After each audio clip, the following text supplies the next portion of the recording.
नमस्कार दोस्तों, आप सभी का मेरे YouTube चैनल अनिमे मांगा है एक्सप्लेन चैनल पर स्वागत। तीसरा जीवन काल। लियांग राज्य गांजोउ। नव वर्ष उत्सव के ठीक बाद गांजोउ जियांगहू में एक बड़ी घटना घटी। गांजोउ के नानयांग शहर के अंदर झाओ परिवार के वृद्ध मुखिया ने अचानक अपनी सेवानिवृत्ति की घोषणा कर दी और पूरे परिवार को अपने सबसे बड़े पोते झाओ मिंगचेन को सौंप दिया। जैसे ही यह खबर चारों ओर फैली, एक अफवाह भी गुप्त रूप से फैलने लगी। हालांकि ओल्ड मास्टर झाओ जन्मजात ग्रैंड मास्टर थे, लेकिन उनका परिवार एक साधारण किसान था। जवानी में तेजी से तरक्की की चाह में वे तुरंत सफलता पाने के लिए अत्यधिक उत्सुक थे, जिससे उनकी बुनियाद कमजोर हो गई। उनकी उम्र 80 साल से अधिक नहीं थी और उनका अंतिम दिन अब निकट था। इसलिए ओल्ड मास्टर झाओ की कथित सेवानिवृत्ति वास्तव में उनकी मृत्यु को छिपाने का एक बहाना थी। झाओ परिवार ने स्वाभाविक रूप से इस अफवाह का जोरदार खंडन किया, लेकिन बाहरी लोगों द्वारा इस पर कितनी भी चर्चा की जाए, झाओ परिवार के वरिष्ठ गुरु ने कभी अपना चेहरा नहीं दिखाया। इस प्रकार यह स्पष्ट हो गया कि अफवाह झूठी नहीं हो सकती और झाओ परिवार का बार बार खंडन करना स्पष्ट रूप से हास्यास्पद था। नाम झाओ शेंग। जीवनकाल 7979। शारीरिक बनावट मजबूत मांसपेशियां और हड्डियां अवर्गीकृत। प्रतिभा गतिशील दृष्टि नश्वर रैंक। कौशल जगमगाती रोशनी वाली तलवार तकनीक पूर्णता का शिखर पवन का पीछा करते हुए तीरंदाजी अति उत्कृष्ट निपुणता जैद सागर ज्वार मैनुअल प्रमुख उपलब्धि बादल ड्रैगन के 3 रूपांतरण पूर्णता का शिखर। दूसरा जीवन काल समाप्त, हिसाब किताब निपटाया जा रहा है। समझौता पूरा हुआ। अंतिम मूल्यांकन ग्रेड सी सुपीरियर। मूल्यांकन पुरस्कार आप शारीरिक क्षमता कौशल या प्रतिभा में से किसी एक को विरासत में प्राप्त करने के लिए चुन सकते हैं। कृपया चुनें। हम गतिशील दृष्टि नामक प्रतिभा को विरासत में पाने का विकल्प चुनें। प्रतिभा विरासत में मिलती है। जीवन की 2 उपलब्धियों को प्राप्त करने पर हार्दिक बधाई। 1 जन्मजात ग्रैंड मास्टर। 2 अनेक पुत्र और अपार धन दौलत 10/10। उपलब्धि पुरस्कार आपको 2 यादृच्छिक पुरस्कार प्राप्त हुए हैं। आप शारीरिक क्षमता कौशल या प्रतिभा में से कोई एक चुन सकते हैं या प्रतिभा रैंक बढ़ाने के लिए उन्हें प्रतिस्थापित करने का विकल्प चुन सकते हैं। कृपया चुनें। शारीरिक बनावट चुनें। लगातार 2 बार चित्र बनाएं। चित्रण बधाई हो, आपने नश्वर श्रेणी का शारीरिक गठन 100 जीवनकाल शरीर का चित्र बना लिया है। बधाई हो, आपने नश्वर श्रेणी का शारीरिक गठन निगलने जितना हल्का का चित्र बना लिया है। ... झाओ मनो के निजी निवास के अंदर एक शयन कक्ष में झाओ शेंग अचानक बिस्तर से उठ बैठा। उसके दिमाग में सूचनाओं की धारा कौंध गई, जिससे उसका चेहरा उतर गया और उसने धीरे धीरे सांस छोड़ी। पहले जीवनकाल की तुलना में दूसरे जीवनकाल का अंतिम मूल्यांकन उच्चतर था। ये पहले जीवनकाल के ग्रेड सी निम्न से 2 स्तर ऊपर था और उसने 2 जीवन उपलब्धियां प्राप्त की थीं। दुर्भाग्यवश उन्होंने अभी भी आध्यात्मिक मूल की आकृति नहीं बनाई है। गिनती करें तो इस दुनिया में यह मेरा तीसरा जीवन है। झाओ शेंग ने भावुक होकर आह भरी और अपने आसपास के वातावरण का अवलोकन करते हुए पाया कि कमरा उत्तम फर्नीचर से खूबसूरती से सजा हुआ था। ऐसा प्रतीत होता था कि परिवार की संपत्ति ठीक ठाक थी, कम से कम दूसरे जीवनकाल की तरह उसमें गिरावट तो नहीं आई थी। 200 साल से भी अधिक समय पहले झाओ शेंग ने पहली बार इस दुनिया में जन्म लिया और एक साधारण परिवार में पुनर्जन्म लिया। वयस्क होने के बाद उन्होंने अपने पिछले जीवन के ज्ञान और अनुभवों का उपयोग करके तेजी से धनवान बन गए और महज 10 वर्षों में शहर के सबसे धनी व्यक्ति बन गए। अपने जीवन के उत्तरार्ध में उन्होंने नश्वर संसार के सभी धन और वैभव का आनंद लिया। न केवल उनकी कई पत्नियां और रखैलें थीं, बल्कि उन्हें असंख्य बच्चों और पोते पोतियों का भी आशीर्वाद प्राप्त था। 80 वर्ष की आयु में उन्हें एक असाध्य बीमारी हो गई। अपनी मृत्यु से ठीक पहले ही उन्हें एक दिव्य चिकित्सक से पता चला कि साधक भी अस्तित्व में होते हैं, जिससे उनका हृदय अगाध दुख से भर गया। दुर्भाग्यवश तब तक बहुत देर हो चुकी थी। एक दिन भी मुश्किल से जीवित रहने के बाद झाओ शेंग का अचानक निधन हो गया। मृत्यु के बाद उन्हें आश्चर्य हुआ कि उनके पास सर्वोच्च खजाना 100 जन्मों का ग्रंथ था, जिसने उन्हें अपने वंशजों के माध्यम से निरंतर पुनर्जन्म प्राप्त करने की शक्ति दी। जब तक वंश चलता रहेगा, उनकी आत्मा नष्ट नहीं होगी। झाओ शेंग बेहद खुश था और डायनेमिक विजन प्रतिभा को प्राप्त करने के बाद उसने जल्दबाजी में अपना दूसरा जीवन शुरू कर दिया। जब वह दूसरे जन्म में जागा तो उसने पाया कि वह एक किराएदार किसान का बेटा बन गया है। गहन छानबीन के बाद उन्हें पता चला कि उनके प्रथम जीवनकाल में मृत्यु के बाद लगभग 1 शताब्दी बीत चुकी थी। उनकी मृत्यु के 5 वर्ष बाद नदी और झील के डाकुओं के एक गिरोह ने अचानक झाओ परिवार का सफाया कर दिया। सौभाग्य से उस समय उनका एक बेटा विदेश में पढ़ाई कर रहा था और इस प्रकार वह इस विपत्ति से बच गया। परिवार के पतन के बाद से झाओ परिवार की स्थिति हर पीढ़ी के साथ बिगड़ती चली गई और जब तक यह उनके पिता की पीढ़ी तक पहुंची तब तक वे किराएदार किसान बन चुके थे। हालांकि झाओ शेंग को जरा भी चिंता नहीं थी। इस जीवन में वह न केवल पारिवारिक व्यवसाय को पुनर्जीवित करेगा बल्कि मार्शल आर्ट का अभ्यास भी करेगा और अमर जीवन की प्राप्ति के लिए साधना भी करेगा। 10 साल बाद उन्होंने एक बार फिर एक विशाल पारिवारिक व्यवसाय स्थापित किया और डायनेमिक विजन प्रतिभा के संवर्धन के तहत उनकी मार्शल आर्ट में प्रतिदिन सुधार होता गया, जिससे वे सुचारू रूप से एक द्वितीय श्रेणी के विशेषज्ञ बन गए। हालांकि उन 10 वर्षों के दौरान उन्हें कल्टीवेटर के ठिकाने के बारे में कभी कोई खबर नहीं मिली। गहन विचार विमर्श के बाद उन्होंने दृढ़ निश्चय के साथ अपनी पत्नी, बच्चों और पारिवारिक व्यवसाय को त्याग दिया और जियांगहू में विचरण करने लगे। ये भटकन 20 वर्षों तक चली। 55 वर्ष की आयु में झाओ शेंग ने औषधीय गोलियों की बाहरी सहायता से सहज ज्ञान के क्षेत्र में उन्नति करने में कामयाबी हासिल की और गांजोऊ के सर्वोच्च ग्रैंडमास्टर बन गए। जैसे जैसे उसका पद बढ़ता गया, स्वाभाविक रूप से उसका संपर्क साधकों से होने लगा। 6 महीने बाद झाओ शेंग को एक साधक से पता चला कि केवल आध्यात्मिक जड़ वाले लोग ही साधना कर सकते हैं। लेकिन झाओ शेंग के पास आध्यात्मिक मूल नहीं था।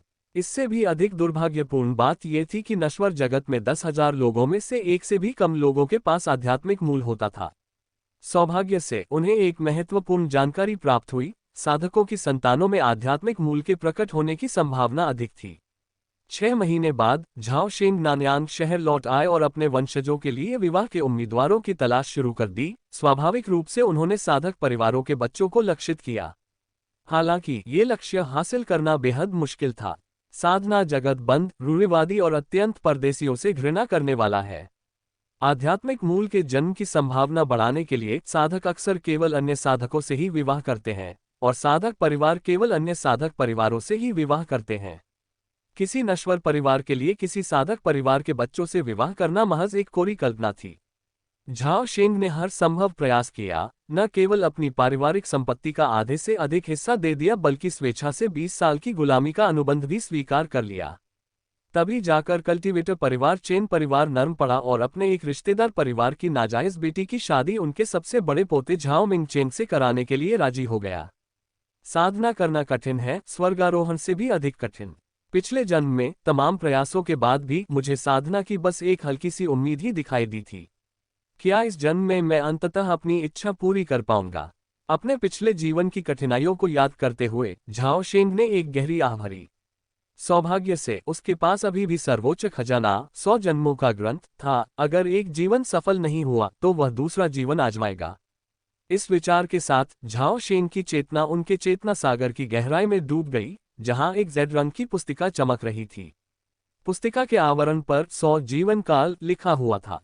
पुस्तिका धीरे धीरे खुली और शेष 97 पृष्ठ अभी भी खाली थे, केवल पहले 3 पृष्ठों पर ही पाठ था।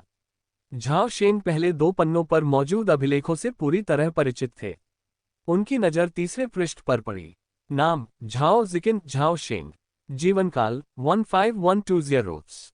शारीरिक बनावट 100 जीवनकाल वाला शरीर, नश्वर श्रेणी अबाबील के समान हल्का नश्वर श्रेणी। प्रतिभा गतिशील दृष्टि, नश्वर रैंक। कौशल जगमगाती रोशनी वाली तलवार तकनीक, निपुण क्लाउड ड्रैगन के 3 रूपांतरण, शुरुआती ZC टाइड मैनुअल शुरुआती ... उद्धरण चिन्ह।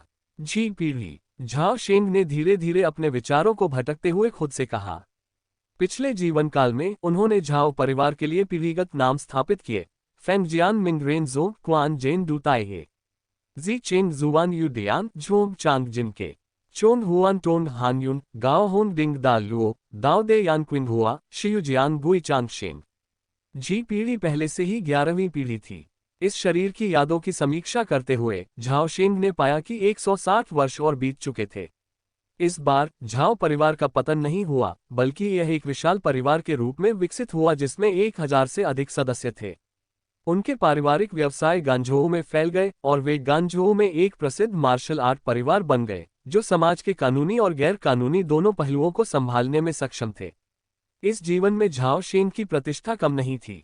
हालांकि उनके माता पिता का देहांत हो चुका था, फिर भी उन्हें झाओ परिवार की तीसरी शाखा का प्रत्यक्ष वंशज माना जाता था। कृपया पढ़ते रहिए। निरंतर पठन किसी उपन्यास के लिए सबसे महत्वपूर्ण मापदंड है, यही उपन्यास के भविष्य का निर्धारण करता है। इस सप्ताह इसे परीक्षण अनुशंसा के लिए रखा गया है, लेकिन हमें अभी भी कुछ निरंतर पाठकों की कमी है।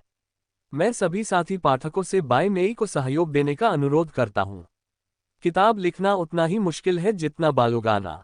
मुझे उम्मीद है कि इसे पढ़ने वाले पाठक कुछ समय निकालकर आखिरी पृष्ठ पर जा सकेंगे। अच्छे लोगों को अच्छे फल मिलते हैं। आपको शांति और आनंदमय जीवन की शुभकामनाएं। इस जीवन में मैं केवल बच्चे पैदा करना चाहती हूँ। धप धप धप। कमरे के दरवाजे पर अचानक दस्तक हुई। इसके तुरंत बाद दरवाजे के बाहर से एक युवा तीखी आवाज आई, युवा स्वामी, स्फूर्तिदायक सूप तैयार है। क्या मैं इसे आपके लिए अंदर ले आऊं? यह आवाज बेहद परिचित और पहचानी जाने वाली थी। झाओ शेन के दिमाग में तुरंत एक पतली आकृति की छवि उभर आई। झाओ शियाओबाओ, उनका निजी सेवक। वह 8 साल की उम्र से ही उनके साथ था और उनकी दैनिक जरूरतों को पूरा करता था।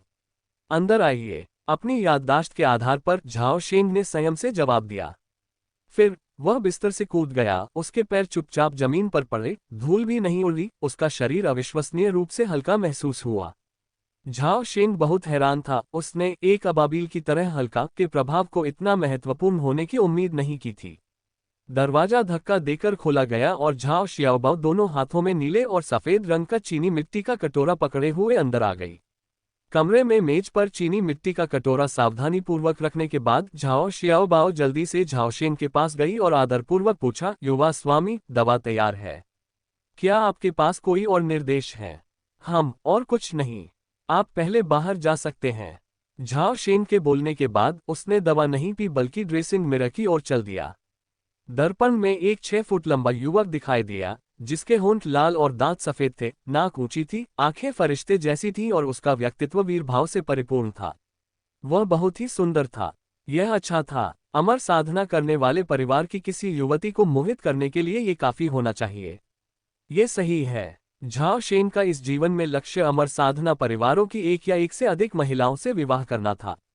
उसने यथासंभव अधिक से अधिक संतानें पैदा करने की शपथ ली। उसे विश्वास था कि वह अंततः आध्यात्मिक जड़ों वाली संतानें पैदा नहीं कर सकता। इस समय तक उसने झाओ जिकिन की यादों को पूरी तरह से आत्मसात कर लिया था। उसकी यादों में झाओ परिवार ने आज तक आध्यात्मिक जड़ों वाला एक भी वंशज पैदा नहीं किया था। उनके वंशजों में प्रतिभा की कमी के कारण अब केवल वृद्ध पूर्वज ही व्यक्तिगत रूप से हस्तक्षेप कर सकते थे। झाओ शियाओबाओ नहीं गई। वह एक पल के लिए हिचकिचाया, फिर अचानक दांत पीसते हुए बोला, युवक स्वामी, मुझे अभी अभी एक बुरी खबर मिली है। मैंने सुना है कि महोदया आपके भोजन, वस्त्र और मार्शल आर्ट के खर्चों में कटौती करने जा रही हैं। शक्तिवर्धक सूप जो पहले हर 3 दिन में एक बार दिया जाता था, अब हर 7 दिन में एक बार दिया जाएगा। ये खबर सुनकर झाओ शेंग ने अपनी भौहें ऊपर उठा ली। जिस श्रीमती झाओ शियाओबाओ का जिक्र किया गया है, वह झाओ परिवार के मुखिया की वैध पत्नी थी। वह न केवल झाओ परिवार के किले के दैनिक खर्चों को नियंत्रित करती थी, बल्कि परिवार के व्यावसायिक कार्यों में भी भाग लेती थी और खातों का प्रबंधन करती थी। झाओ शेंग मुड़ा और मेज की ओर चलकर बैठ गया और पूछा, क्या मैडम के पास कोई कारण है? झाओ शियाओबाओ ने फुसफुसाते हुए कहा, मैंने सुना है कि पारिवारिक व्यवसाय को हाल ही में चांदी का भारी नुकसान हुआ है। मैडम ने नकदी की तंगी का बहाना बनाकर सभी शाखाओं के खर्चों में कटौती कर दी है।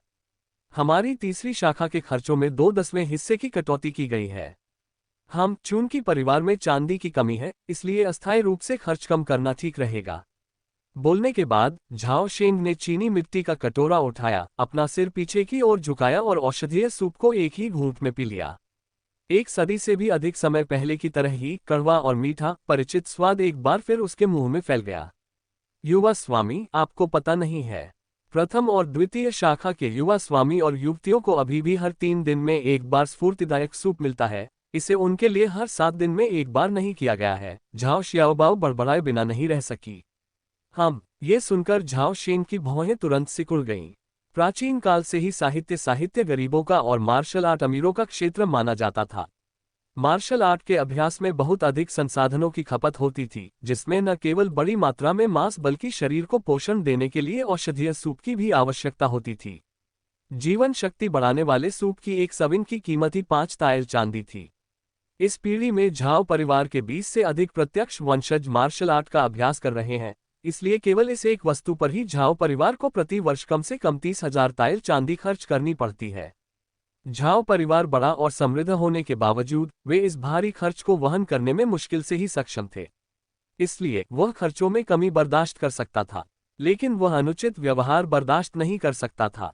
झाओ शेन के दिमाग में विचारों की बाढ़ आ गई और उसने तुरंत एक विचार सोच लिया।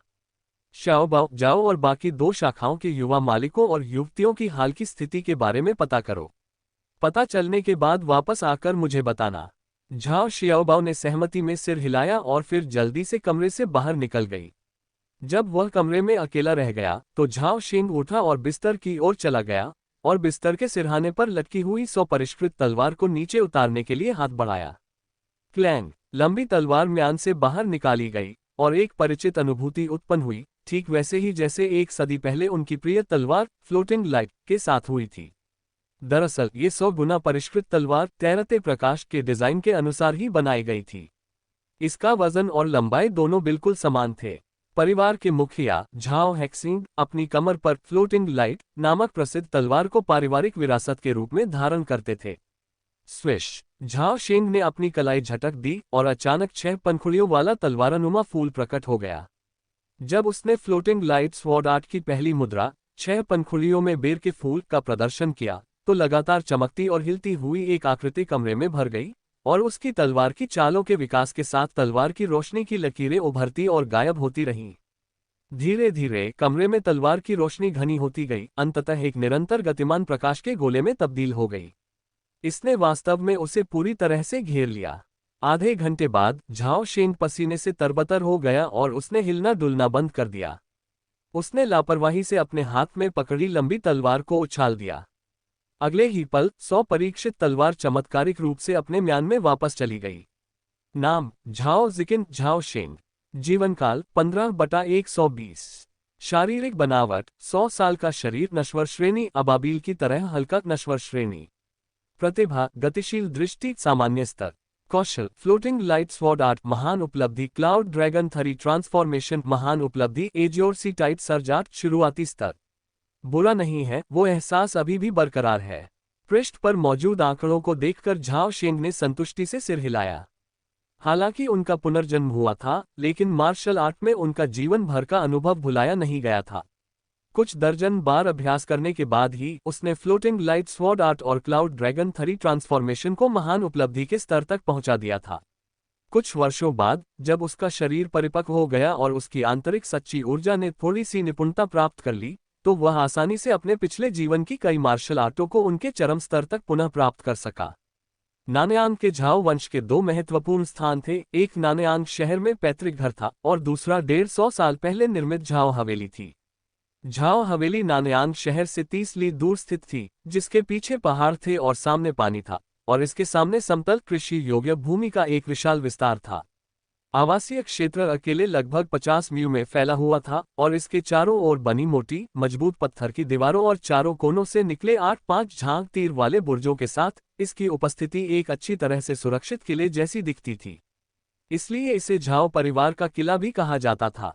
झाओ परिवार का किला हॉल, मंडप और मीनारों से भरा हुआ था और इसकी आंतरिक आबादी घनी थी, लेकिन दक्षिण पूर्वी कोने में लगभग 5 म्यू का क्षेत्र खाली छोड़ दिया गया था। इस क्षेत्र में जमीन पर पीली मिट्टी की मोटी परत बिछी हुई थी और दीवारों के किनारे कृपाण, भाले, तलवारें, कुल्हाड़ी, लकड़ी के खंभे और तीरंदाजी के लक्ष्य जैसे विभिन्न प्रशिक्षण हथियार रखे हुए थे। यह क्षेत्र झाओ कबीले का मार्शल आर्ट प्रशिक्षण मैदान था। अगले दिन झाओ शेंग सफेद मार्शल आर्ट पोशाक पहने हुए, एक हाथ में 100 परिष्कृत तलवार लिए हुए, आराम से मार्शल आर्ट प्रशिक्षण मैदान में दाखिल हुआ। इस समय प्रशिक्षण मैदान के भीतर लगातार चीखें गूंज रही थीं और झाओ वंश के कई युवा गुरु और युवतियां, जिनके चेहरे लाल हो गए थे, लगन से अपनी तलवारबाजी का अभ्यास कर रहे थे। झाओ शेंग ने उनकी ओर देखा और हल्की सी मुस्कान दी। वह बिल्कुल सही समय पर पहुंचा था। वह करीब 20 साल के एक सुंदर युवक के पास गया और हंसमुख मुस्कान के साथ बोला, तीसरे भाई, क्या हम थोड़ी देर मुक्केबाजी करें? तीसरे भाई, जिनका नाम झाओ जिजिंग था, इस साल 21 वर्ष के हो गए थे। वे परिवार के मुखिया झाओ हेक्सिंग के वैध पुत्र थे और झाओ वंश की जी पीढ़ी में तीसरे स्थान पर थे। वह प्रशिक्षण मैदान में मौजूद कुछ लोगों में सबसे कुशल मार्शल आर्टिस्ट था और स्वाभाविक रूप से झाओ शेंग के अधिकार स्थापित करने के लिए उसका निशाना बन गया। झाओ झिजिंग ने अपनी तलवारबाजी रोक दी, नवागंतुक की ओर मुड़ा और तुरंत हंसते हुए चिढ़ाते हुए बोला, ओह ये तो नन्हा नौवा है। क्या बेचैन महसूस कर रहे हो, चाहते हो कि तुम्हारा तीसरा भाई तुम्हें थोड़ा आराम दे? झाओ झिजिंग ने झाओ शेंग को बिल्कुल भी गंभीरता से नहीं लिया। उनके बीच 6 साल के आयु अंतर का तो जिक्र ही नहीं। यहाँ तक कि साधना के मामले में भी वह वर्तमान झाओ पीढ़ी के उन दो लोगों में से एक थे जिन्होंने सबसे पहले तृतीय श्रेणी के क्षेत्र में प्रवेश किया था। नौवें योद्धा झाओ झिकिन ने आमतौर पर फ्लोटिंग लाइट स्वॉर्ड आर्ट में महारत भी हासिल नहीं की थी, तो वह उनका प्रतिद्वंद्वी कैसे हो सकता था? झाओ शेंग मुस्कुराते हुए बोले, तीसरे भाई हंसो मत। हाल ही में मेरी मार्शल आर्ट में बहुत सुधार हुआ है। बाद में मुझसे हारने से सावधान रहना। इतना कहकर झाओ शेंग ने अपनी लंबी तलवार निकाली, म्यान को फेंक दिया और उसकी नोक झाओ झिजिंग की ओर कर दी। चलो भी। नौवें भाई को गंभीर देखकर झाओ झिजिंग ने असहाय होकर अपना सिर हिलाया। अपनी तलवार निकालकर और फीनिक्स मेहमान का स्वागत करता है वाली मुद्रा बनाकर उसने बेपरवाही से कहा, चलो बेझिझक अपने सारे दांव पेच आजमाओ। झाओ शेंग ने दूसरे पक्ष के लापरवाह और असावधान व्यवहार को देखकर उसे एक गंभीर सबक सिखाने का इरादा किया। पैरों की एक झटके से झाओ शेंग अचानक अपनी जगह से गायब हो गया। अगले ही पल वह अचानक झाओ झिजिंग के बगल में प्रकट हुआ और बिजली की गति से अपने दाहिने हाथ से उसकी गर्दन पर तलवार से वार किया। झाओ झिजिंग को अपनी आंखों के सामने बस एक धुंधलापन सा दिखाई दिया और उसके दिल ने तुरंत चीख मारी, अच्छा नहीं है। हालांकि इससे पहले कि वह अपनी तलवार उठाकर अपना दांव बदल पाता, एक ठंडी चमकती हुई लंबी तलवार पहले ही उसकी गर्दन पर टिकी हुई थी। आपने खो दिया। झाओ शेंग ने मुस्कुराते हुए झाओ झिजिंग की ओर देखा, फिर लापरवाही से अपनी स्वपरिष्करण तलवार निकाल ली। तेज, ये बहुत ही तेज था। इतनी तेजी से कि लोग अचंभित रह गए। तीसरा भाई बिना कोई चाल चले ही हार गया। सभी को अपनी आंखों पर विश्वास नहीं हो रहा था। झाओ झिजिंग बेहद आश्चर्यचकित हुई और खुद को रोक नहीं पाए और उसने पूछा, तुम इतनी तेज कैसे हो सकती हो? मैंने अभी अभी कहा कि हाल ही में मेरी मार्शल आर्ट में काफी प्रगति हुई है, झाओ शेंग ने शांत भाव से उत्तर दिया। क्या ऐसा हो सकता है कि आपको कोई आध्यात्मिक ज्ञान प्राप्त हुआ हो? पास खड़े किसी व्यक्ति ने अचानक चिल्लाकर कहा। झाओ शेंग ने सिर हिलाकर इसे अप्रत्यक्ष रूप से स्वीकार किया। जैसे ही ये शब्द मुंह से निकले, झाओ झिजिंग समेत सभी की आंखों में ईर्ष्या और जलन के भाव छा गए। मार्शल आर्ट की दुनिया में यह अफवाह थी कि ज्ञानोदय एक ऐसी चीज है जिसका अनुभव किया जा सकता है, लेकिन जिसकी तलाश नहीं की जा सकती। एक बार किसी को ज्ञानोदय हो जाने के बाद उनकी मार्शल आर्ट में बहुत अधिक प्रगति होती है और उसके बाद से उनकी साधना में तेजी से विकास होता है। इतनी बड़ी दौलत उस आलसी नौवें भाई को कैसे मिल सकती है? भगवान सचमुच अन्यायपूर्ण है। मुझे विश्वास नहीं हो रहा। नौवें भाई, आओ और मुझसे मुकाबला करो। छठे भाई झाओ झिपिंग इसी क्षण बाहर कूद पड़े। वे लंबे और हटे कट्टे थे और अपने साथियों में 2 अन्य लोगों के अलावा वे सबसे कुशल मार्शल आर्टिस्टों में से एक थे। ये देखकर झाओ झिजिंग चुपचाप एक तरफ हट गया। इस क्रिया का अर्थ स्वतः स्पष्ट था। छठे भाई, बेझिझक हमला करो। झाओ शेंग आज अपना अधिकार स्थापित करने आया था और वह किसी भी चुनौती से नहीं डरता था। इसके अलावा आज झाओ परिवार का कोई भी सदस्य उसके ध्यान देने लायक नहीं था, वे सभी साधारण लोग थे। अच्छा, झाओ झिपिंग दहाड़ा और फिर अपनी तलवार को आगे बढ़ाया, जिसे सूर्य को भेदने वाला श्वेत इंद्रधनुष नामक चाल कहा जाता है। तलवार की नोक सीधे झाओ शेंग की छाती की ओर बढ़ी। बेवकूफ! जैसे ही प्रतिद्वंद्वी ने तलवार से वार किया, झाओ शेंग मन ही मन कोसने से खुद को रोक नहीं पाया। व्हाइट रेनबो पियर्सिंग द सन मूल रूप से अपनी चपलता और गति के लिए सबसे अच्छी तरह से जाना जाता था, लेकिन झाओ झिपिंग के हाथों में इसका उपयोग क्रूरता और प्रभुत्व के साथ शक्तिशाली बल से भरा हुआ किया गया, जो पूरी तरह से विपरीत परिणाम देने वाला था। इन वर्षों में झाओ परिवार बहुत ही आत्मसंतुष्ट हो गया था और उसने वास्तव में युवा पीढ़ी की शिक्षा की उपेक्षा की थी। अफसोस, इसे बदलना ही होगा। झाओ शेंग ने मन ही मन आह भरी और अपनी तलवार घुमाई, जिसकी पिछली नोक प्रतिद्वंद्वी की तलवार पर टिकी थी। फिर तलवार के हल्के कंपन, एक झटके के साथ उसने आसानी से झाओ झिपिंग की ताकत को बेअसर कर दिया। तब अचानक तलवार की एक छाया, हल्के धुएं और पतले कोहरे की तरह देखने में धीमी लेकिन वास्तव में तेज, आसानी से झाओ झिपिंग के बचाव को भेद गई और तलवार की नोक प्रतिद्वंद्वी की छाती पर स्थिर हो गई। छठे भाई, सूर्य को भेदने वाला श्वेत इंद्रधनुष इसी तरह इस्तेमाल किया जाता है। झाओ शेंग ने शांत और संयमित भाव से कहा। ये शब्द सुनते ही झाओ झिपिन का चेहरा शर्म से लाल हो गया और वह शर्म और आक्रोश से भरी नजरों से पीछे हट गया। और कौन आना चाहता है और कोशिश करना चाहता है? झाओ शेंग ने चारों ओर देखा, उसका चेहरा शांत था, उसके हाथ में मौजूद 100 परिष्करण तलवार थोड़ी ऊपर उठी हुई थी। असंभव, महज 2 दिनों में ही 9वें भाई का कौशल इतना गहरा हो गया था। क्या सचमुच कोई आध्यात्मिक ज्ञान इतना शक्तिशाली होता है कि वह किसी व्यक्ति को कुछ ही दिनों में बदल दे? लेकिन तथ्य सामने आ गए। अन्य लोगों ने भी मैदान में उतरने की कोशिश की, लेकिन वे सभी पराजित हुए। सच तो यह है कि झाओ परिवार के शिष्यों की पराजय बिल्कुल भी अन्यायपूर्ण नहीं थी। उनकी तो बात ही छोड़िए, अगर आंतरिक वास्तविकता की वृद्धि को हटा दिया जाए तो विशुद्ध रूप से मार्शल आर्ट के रूपों के संदर्भ में 3 से अधिक लोग ऐसे नहीं थे जो झाओ शेंग के खिलाफ 100 चालों तक टिक सकते थे। इस घटना के बाद मार्शल आर्ट में झाओ शेंग की महान प्रगति की खबर तुरंत झाओ परिवार के किले में फैल गई। कुछ युवा स्वामी और महिलाएं जो बुराई में विश्वास नहीं करते थे, उन्होंने सक्रिय रूप से उसकी तलाश की, लेकिन अंततः शर्म से अपना चेहरा ढके हुए वापस लौट गए। 3 दिन बाद झाओ शेंग का इलाज चुपचाप पहले जैसा हो गया और उसका मासिक भत्ता भी बढ़कर 200 ताइल हो गया। वह इससे बहुत संतुष्ट था। पहली मालकिन वास्तव में घर की स्वामिनी थी, बुद्धिमान और व्यवहारिक, मामलों को सटीक विवेक से संभालती थी। 2 दिन बाद झाओ शेंग अपनी तलवार लिए हुए तीसरे सदन के प्रमुख झाओ हेता से मिलने निकला। उन दोनों ने गुप्त रूप से क्या बातचीत की, ये बात संबंधित पक्षों के अलावा किसी को नहीं पता थी। हालांकि उसी रात झाओ हेता ने अचानक परिवार के मुखिया झाओ हेक्सिंग से संपर्क किया।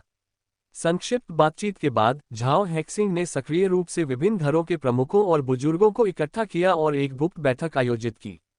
कुछ दिनों बाद 9वें युवा गुरु के बारे में सारी चर्चाएं अचानक बंद हो गईं।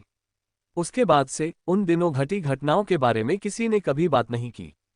परिवार में यदि कोई व्यक्ति चेहरे का प्रतिनिधित्व करता है तो किसी को पर्दा का भी प्रतिनिधित्व करना चाहिए। चेहरे पर जरा भी दाग नहीं लगना चाहिए। यदि उससे कुछ निकलता है तो पर्दा उसे संभाले रखेगा।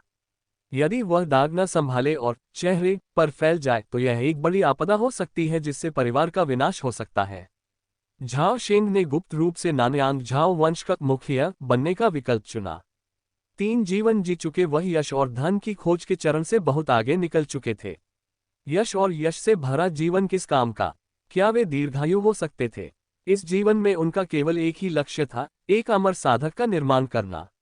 वसंत ऋतु बीत गई और शरद ऋतु आ गई। समय तेजी से बीत गया और पलक झपकते ही 3 साल और गुजर गए। जब झाओ परिवार के Z sword young master Zhao Zhijin की ख्याति गांजोऊ की मार्शल दुनिया में फैल गई, तो एक साधारण रथ धीरे धीरे मोलिंग के शहर के द्वार से गुजरा और अंत में एक 3 मंजिला सराय के सामने आकर रुक गया। युवा स्वामी, हम पहुंच गए हैं। झाओ शियाओबाओ गाड़ी से कूदकर बाहर निकली और सम्मानपूर्वक गाड़ी के डिब्बे की ओर कहा। 3 साल बाद झाओ शियाओबाओ में काफी बदलाव आ चुका था। वह एक सुंदर और गरिमापूर्ण युवक बन गया था। और उनके गुरु झाओ शेंग। जैसे ही गाड़ी का पर्दा ऊपर उठा, एक सुंदर युवक जिसका चेहरा जैद की तरह चमकीला था, कद लंबा और पतला था और व्यवहार सुरुचिपूर्ण था, गाड़ी से नीचे उतरा। चलो अंदर चले। बोलने के बाद झाओ शेंग ने एक कदम बढ़ाया और सराय में प्रवेश किया। यूएलाई इन नामक ये सराय मोलिंग शहर में झाओ परिवार द्वारा स्थापित एक गुप्त चौकी थी। मालिक और नौकर के आते ही सराय के मालिक ने तुरंत उनका स्वागत एक गुप्त कमरे में कर दिया। गुप्त कमरे में जैसे ही झाओ शेंग बैठा, सराय का मालिक झाओ सांचोन घुटने टेककर प्रणाम करने ही वाला था। झाओ शेंग ने हाथ बढ़ाया और हरे नीले रंग की सच्ची ऊर्जा प्रवाहित हुई, जिससे दूसरे पक्ष को सहारा मिला और उन्होंने कहा, इसे छोड़ो। चलो पहले मुख्य मुद्दे पर आते हैं। वास्तविक ऊर्जा को बाह्य रूप से मुक्त किया गया। झाओ सांचोन का हृदय बुरी तरह हिल गया। उसे उम्मीद नहीं थी कि 9वें युवा गुरु की साधना वयस्क होने से पहले ही इतनी उन्नत हो जाएगी। ये जानना जरूरी है कि मार्शल आर्ट की दुनिया में सच्ची ऊर्जा को बाहरी रूप से प्रकट करने के लिए कम से कम एक प्रथम श्रेणी के गुरु की आवश्यकता होती है। इससे भी ज्यादा डरावनी बात यह थी कि 9वें युवा गुरु की उम्र इस साल केवल 18 वर्ष थी। झाओ परिवार का पुनरुत्थान अब निकट है।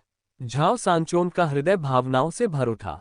200 वर्षों से अधिक समय तक झाओ परिवार के अनगिनत लोगों ने मार्शल आर्ट का अभ्यास किया और एक के बाद एक उस्ताद उभरते रहे। हालांकि सच्चे जन्मजात उस्ताद केवल 2 ही थे, उच्च पूर्वज और 5वीं पीढ़ी के परिवार प्रमुख। जन्मजात क्षमता के क्षेत्र में उन्नति करने की कठिनाई की कल्पना की जा सकती थी। ये सोचकर झाओ सांचोन नौवें युवा स्वामी के प्रति और भी अधिक सतर्क और सम्मानजनक हो गए। युवा स्वामी, आपके अधीनस्थ ने पहले ही एक बेहद संदिग्ध स्थान का पता लगा लिया है। मोलिंग शहर से 50 ली दक्षिण में फांग्यान घाटी नामक एक रहस्यमय घाटी है।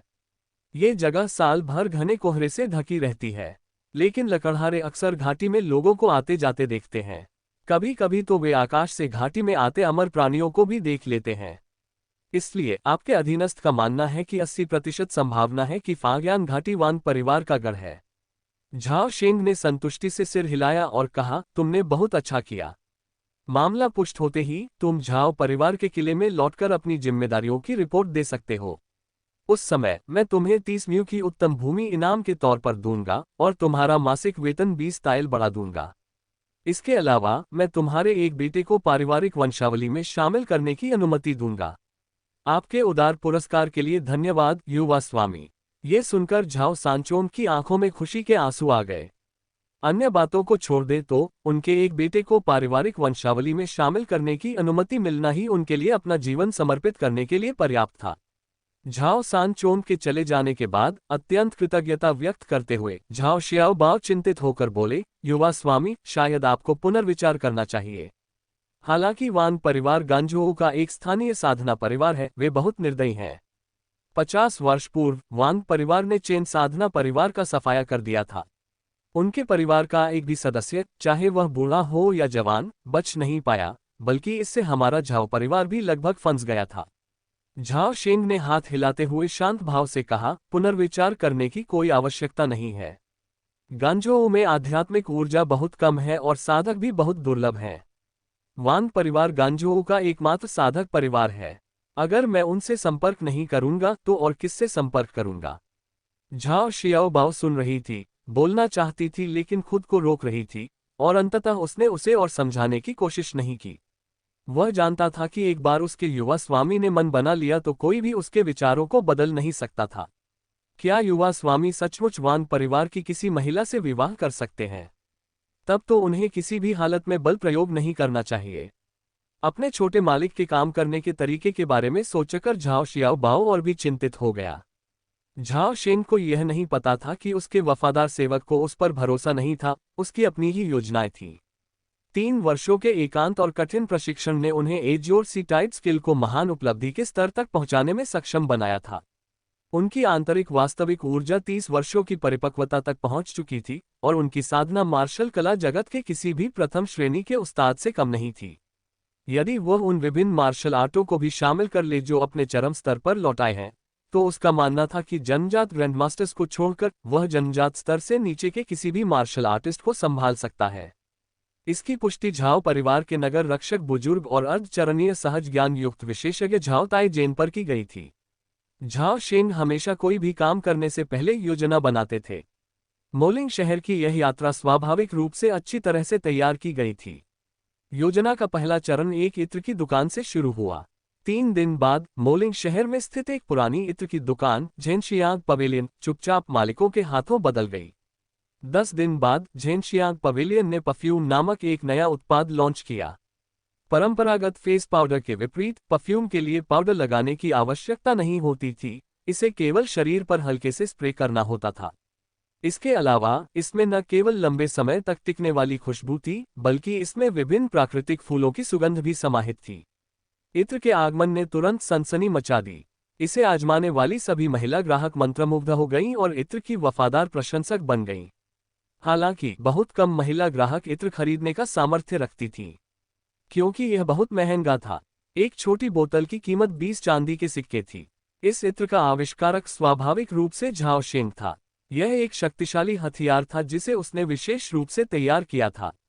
ऐसी कोई महिला नहीं है जिसे सुंदरता पसंद न हो, और इसी तरह बहुत कम महिलाएं इत्र के आकर्षण का विरोध कर सकती हैं। क्या साधनाशील परिवारों की महिलाओं और नश्वर महिलाओं में कोई अंतर था? इसे बताने के लिए 3 शब्द ही काफी थे, उनके पास पैसा है।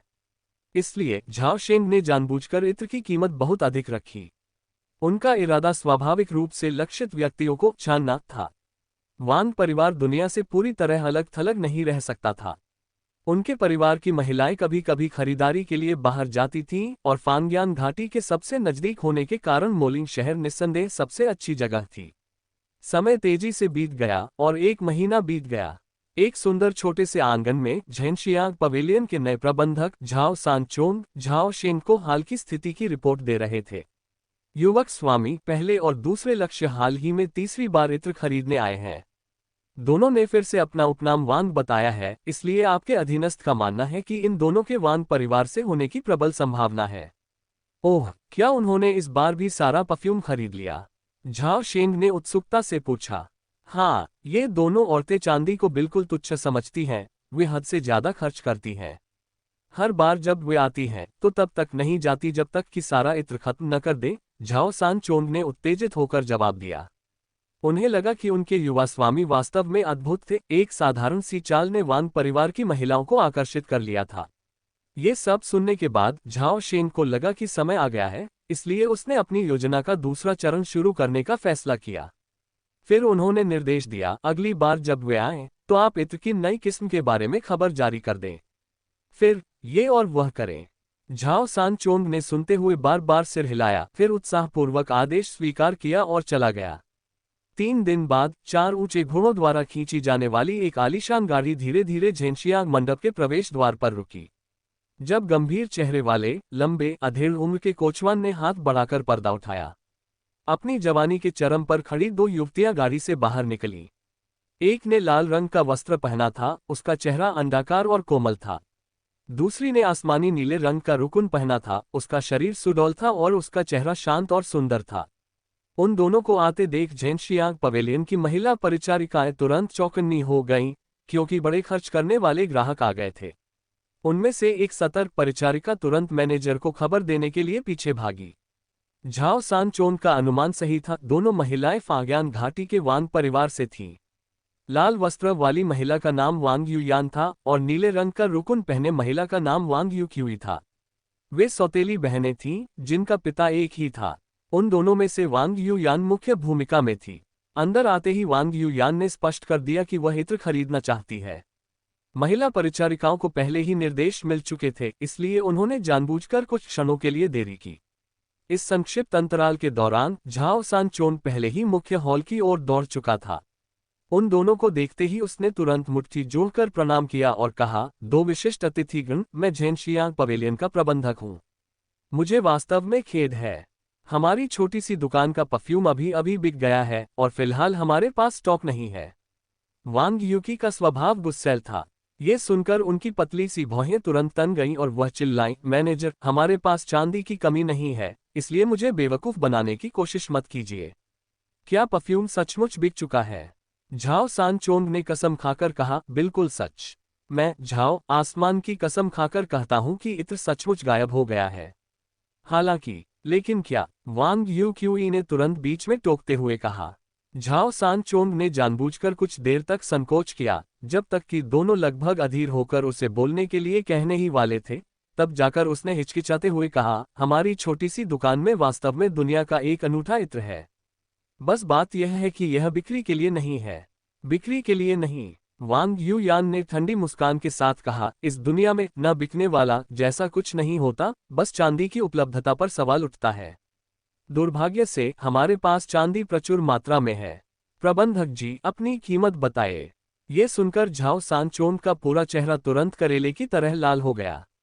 उसने बार बार सिर झुकाकर और मुट्ठी जोड़कर विनती की, श्रीमती, आपने इस बूढ़े आदमी के साथ अन्याय किया है। मेरे स्वामी जी ने मुझे बार बार और गंभीरता से याद दिलाया है कि इस तरह का इत्र केवल नियति से जुड़े लोगों को ही दिया जाता है और इसे बेचा नहीं जा सकता। एक महिला की जिज्ञासा कभी कभी बिल्ली की जिज्ञासा से भी अधिक होती है। जैसे ही झाओ सांचोंग ने ये कहा, वांग युक्युई की जिज्ञासा बढ़ गई और उसने तुरंत पूछा, आपके छोटे मालिक कौन हैं? उन्होंने ऐसा क्यों कहा? झाओ सांचोंग ने गर्व से भरे चेहरे के साथ कहा, मेरे युवा स्वामी नानयांग के झाओ परिवार से आते हैं। वे न केवल असाधारण रूप से बुद्धिमान हैं, बल्कि साहित्य और मार्शल आर्ट दोनों में निपुण हैं, वास्तव में स्वर्ग से भेजा गया एक प्रतिभाशाली व्यक्ति हैं। वांग युयान ने झाओ सांचोंग की बातों पर ध्यान नहीं दिया। भले ही वह जिस युवा स्वामी की बात कर रहा था, वही ईश्वर का भेजा हुआ प्रतिभाशाली व्यक्ति हो, इससे क्या फर्क पड़ता है? वह तो बस एक नश्वर प्राणी था, भला वह किसी साधक से कैसे तुलना कर सकता था। वांग युयान ने पूछा, आपके छोटे मालिक ने कहा था कि यह इत्र केवल नियति से जुड़े लोगों को ही दिया जाता है। क्या आपको लगता है कि हम दोनों नियति से जुड़े लोगों जैसे दिखते हैं? ये सुनकर झाओ सांचोन बेहद खुश हुआ, लेकिन उसने जल्दी से अपनी खुशी को दबा लिया और मुश्किल का नाटक करते हुए कहा, आप लोग इस बूढ़े आदमी के लिए मुश्किल खड़ी कर रहे हैं, आदरणीय अतिथिगण। मुझे कैसे पता चलेगा कि युवा मालिक किससे नियति का संबंध होने की बात कर रहे हैं? ये तो रहस्यमय खेल खेल रहे हो। तुम्हारे छोटे मालिक कहाँ हैं?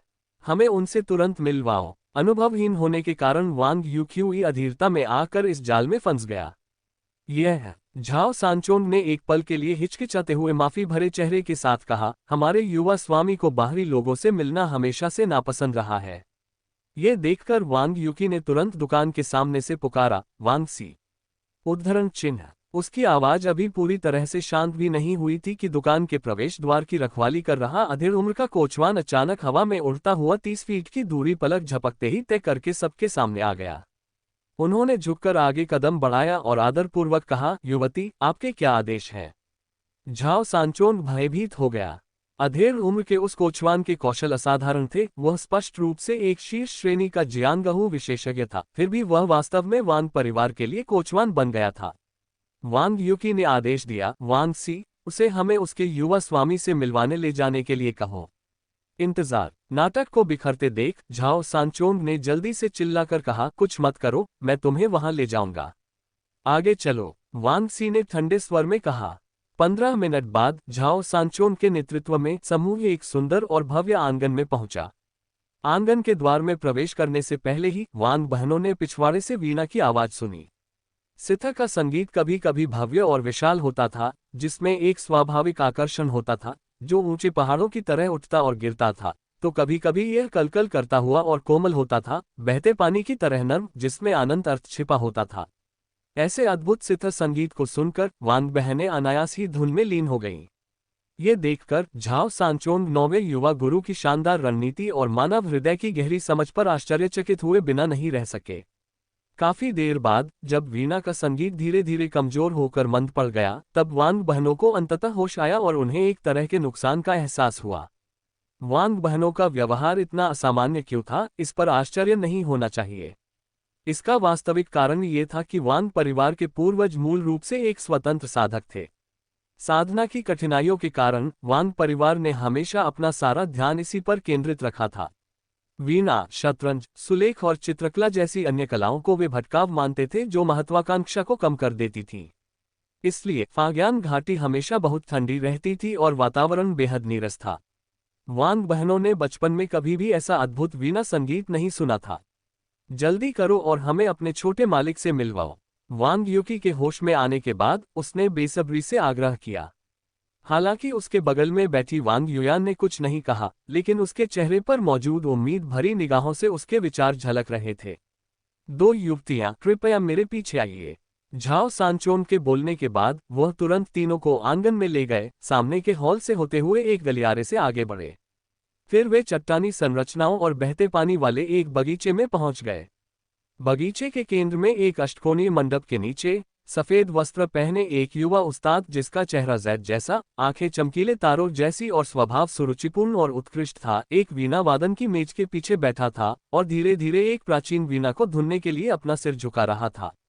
कहावत है, जब सुनहरी हवा और पवित्र ओस मिलती हैं, तो वे नश्वर दुनिया में अनगिनत मुठभेड़ों को पार कर जाती हैं। वांग बहनों के लिए झाओशेन द्वारा बड़ी मेहनत से तैयार की गई भव्य योजना ने शुरू से ही चमत्कारी परिणाम दिखाए। भोजन और यौन संबंध मानव स्वभाव के मूलभूत अंग हैं। इस दुनिया में न केवल पुरुष सुंदरता से प्रेम करते हैं, बल्कि महिलाएं भी करती हैं। झाओ सांचोन तीनों को अष्टकोणीय मंडप में ले गया और जोर से बोला, युवक स्वामी, अतिथि मिलने आए हैं। झाओ शेन चौंक गया और वांग बहनों की ओर ऐसे देखने लगा जैसे अभी अभी जागा हो। इतनी कम दूरी पर झाओ शेन का बेहद खूबसूरत चेहरा बिना किसी छिपाव के उनके सामने प्रदर्शित हो रहा था। किशोरावस्था में किस लड़की का दिल नहीं धड़कता। भले ही वे जानती थी कि उनके सामने खड़ा व्यक्ति एक नश्वर प्राणी है, वांग परिवार की दोनों बहनें आकर्षण की एक चिंगारी महसूस करने से खुद को रोक नहीं पाईं। कुछ देर रुकने के बाद झाओ शेन ने गहरी आवाज में पूछा, दुकानदार झाओ, ये कौन है? आप इन्हें मुझसे मिलने क्यों लाए हैं? स्क्रिप्ट के अनुसार झाओ सांचोंग ने वांग परिवार के सदस्यों के आने का उद्देश्य बताया और सहजता से इत्र और नियति व्यक्ति के विषय को आगे बढ़ाया। झाओ सांचोन की बातें सुनकर झाओ शेंग आखिरकार मुस्कुराया और उसका रवैया सौम्य हो गया। उन्होंने हाथ से सितार की मेज के बगल में रखे कुछ कुशनों की ओर इशारा करते हुए कहा, दो सम्मानित अतिथिगण कृपया बैठिए। वांग बहनों ने एक दूसरे को देखकर अभिवादन किया और फिर अष्टकोणीय मंडप में प्रवेश करके गद्दी पर बैठ गईं। उनका बैठने का तरीका बहुत ही गरिमापूर्ण था। मैं झाओ झिकिन हूँ। क्या मैं आपका नाम जान सकता हूँ? मैं वांग युयान हूँ। मैं वांग युकी हूँ। झाओ शेन के बोलते ही वांग बहनों ने एक साथ जवाब दिया। ओह, तो ये वांग परिवार की दो बहनें हैं। शिष्टाचार की कमी के लिए क्षमा चाहता हूँ। झाओ शेंग ने शालीनता और विनम्रता से सिर हिलाया। वांग युयान ने सीधे सीधे कहा, हम आज यहाँ उस अनोखे इत्र के लिए आए हैं। युवा मास्टर झाओ ने कहा कि यह इत्र केवल एक भाग्यशाली व्यक्ति को ही दिया जाता है। मुझे आश्चर्य है कि भाग्यशाली व्यक्ति से आपका क्या तात्पर्य है? ये सुनकर झाओ शेंग कुछ पल के लिए चुप हो गया। फिर उसने धीमी आवाज में उन्हें एक मार्मिक प्रेम कहानी सुनाई। ये कहानी उनके पिछले जीवन की प्रसिद्ध प्रेम कहानियों से रूपांतरित की गई थी, जैसे कि मैकपाई ब्रिज पर मुलाकात और लियांग शानबो और झू यंगताई। ये कहानी एक गरीब लड़के और एक अमीर परिवार की बेटी के प्रेम की है, लेकिन बेटी के पिता ने उन्हें जबरन अलग कर दिया। अपमानित होने के बाद गरीब लड़के ने कड़ी मेहनत की और अंततः एक जन्मजात ग्रैंडमास्टर बन गया, जबकि अमीर बेटी को उच्च दर्जे के विवाह के लिए मजबूर किया गया और वह कम उम्र में ही मृत्यु को प्राप्त होने तक दुख में जीती रही। उद्धरण चिन्ह। मृत्यु से पहले उस बेचारे ने अपने इस अधूरे प्यार की याद में एक अनोखा इत्र बनाया, जिसका नाम उन्होंने golden wind and Z due रखा। इसका प्रमाण एक कविता में मिलता है। इस क्षण झाओ शेंग स्वयं को ये दोहराने से रोक नहीं सका। नाजुक बादल चतुर पैटर्न बुनते हैं, उड़ते तारे कड़वाहट व्यक्त करते हैं, जैसे चांदी की नदी को गुप्त रूप से पार किया जाता है। जब सुनहरी हवा और ओस की बूंदें मिलती हैं, तो वे नश्वर संसार में अनगिनत मुलाकातों को पार कर जाती हैं। कोमल भावनाएं पानी के समान हैं, उत्सव का समय एक सपने के समान है। कोई कैसे उस मैना पुल के रास्ते को पीछे मुड़कर देख सकता है? यदि दो दिल लंबे समय तक टिकने वाले हैं, तो उन्हें दिन रात साथ क्यों रहना चाहिए? शब्दों का आकर्षण निस्संदेह समय और स्थान से परे है। यहाँ तक कि दूसरी दुनिया में भी मैकपाई ब्रिज पर अमर की पंक्तियों में निहित कोमल काव्यात्मक भावना ने एक मासूम बच्ची के दिल को तुरंत छू लिया। इस कविता को सुनकर वांग युकी की आंखें नम हो गईं, लगभग आंसू बहने लगे, जबकि वांग युयान शांत रहीं, हालांकि उनकी निगाहें काफी नर्म हो गईं।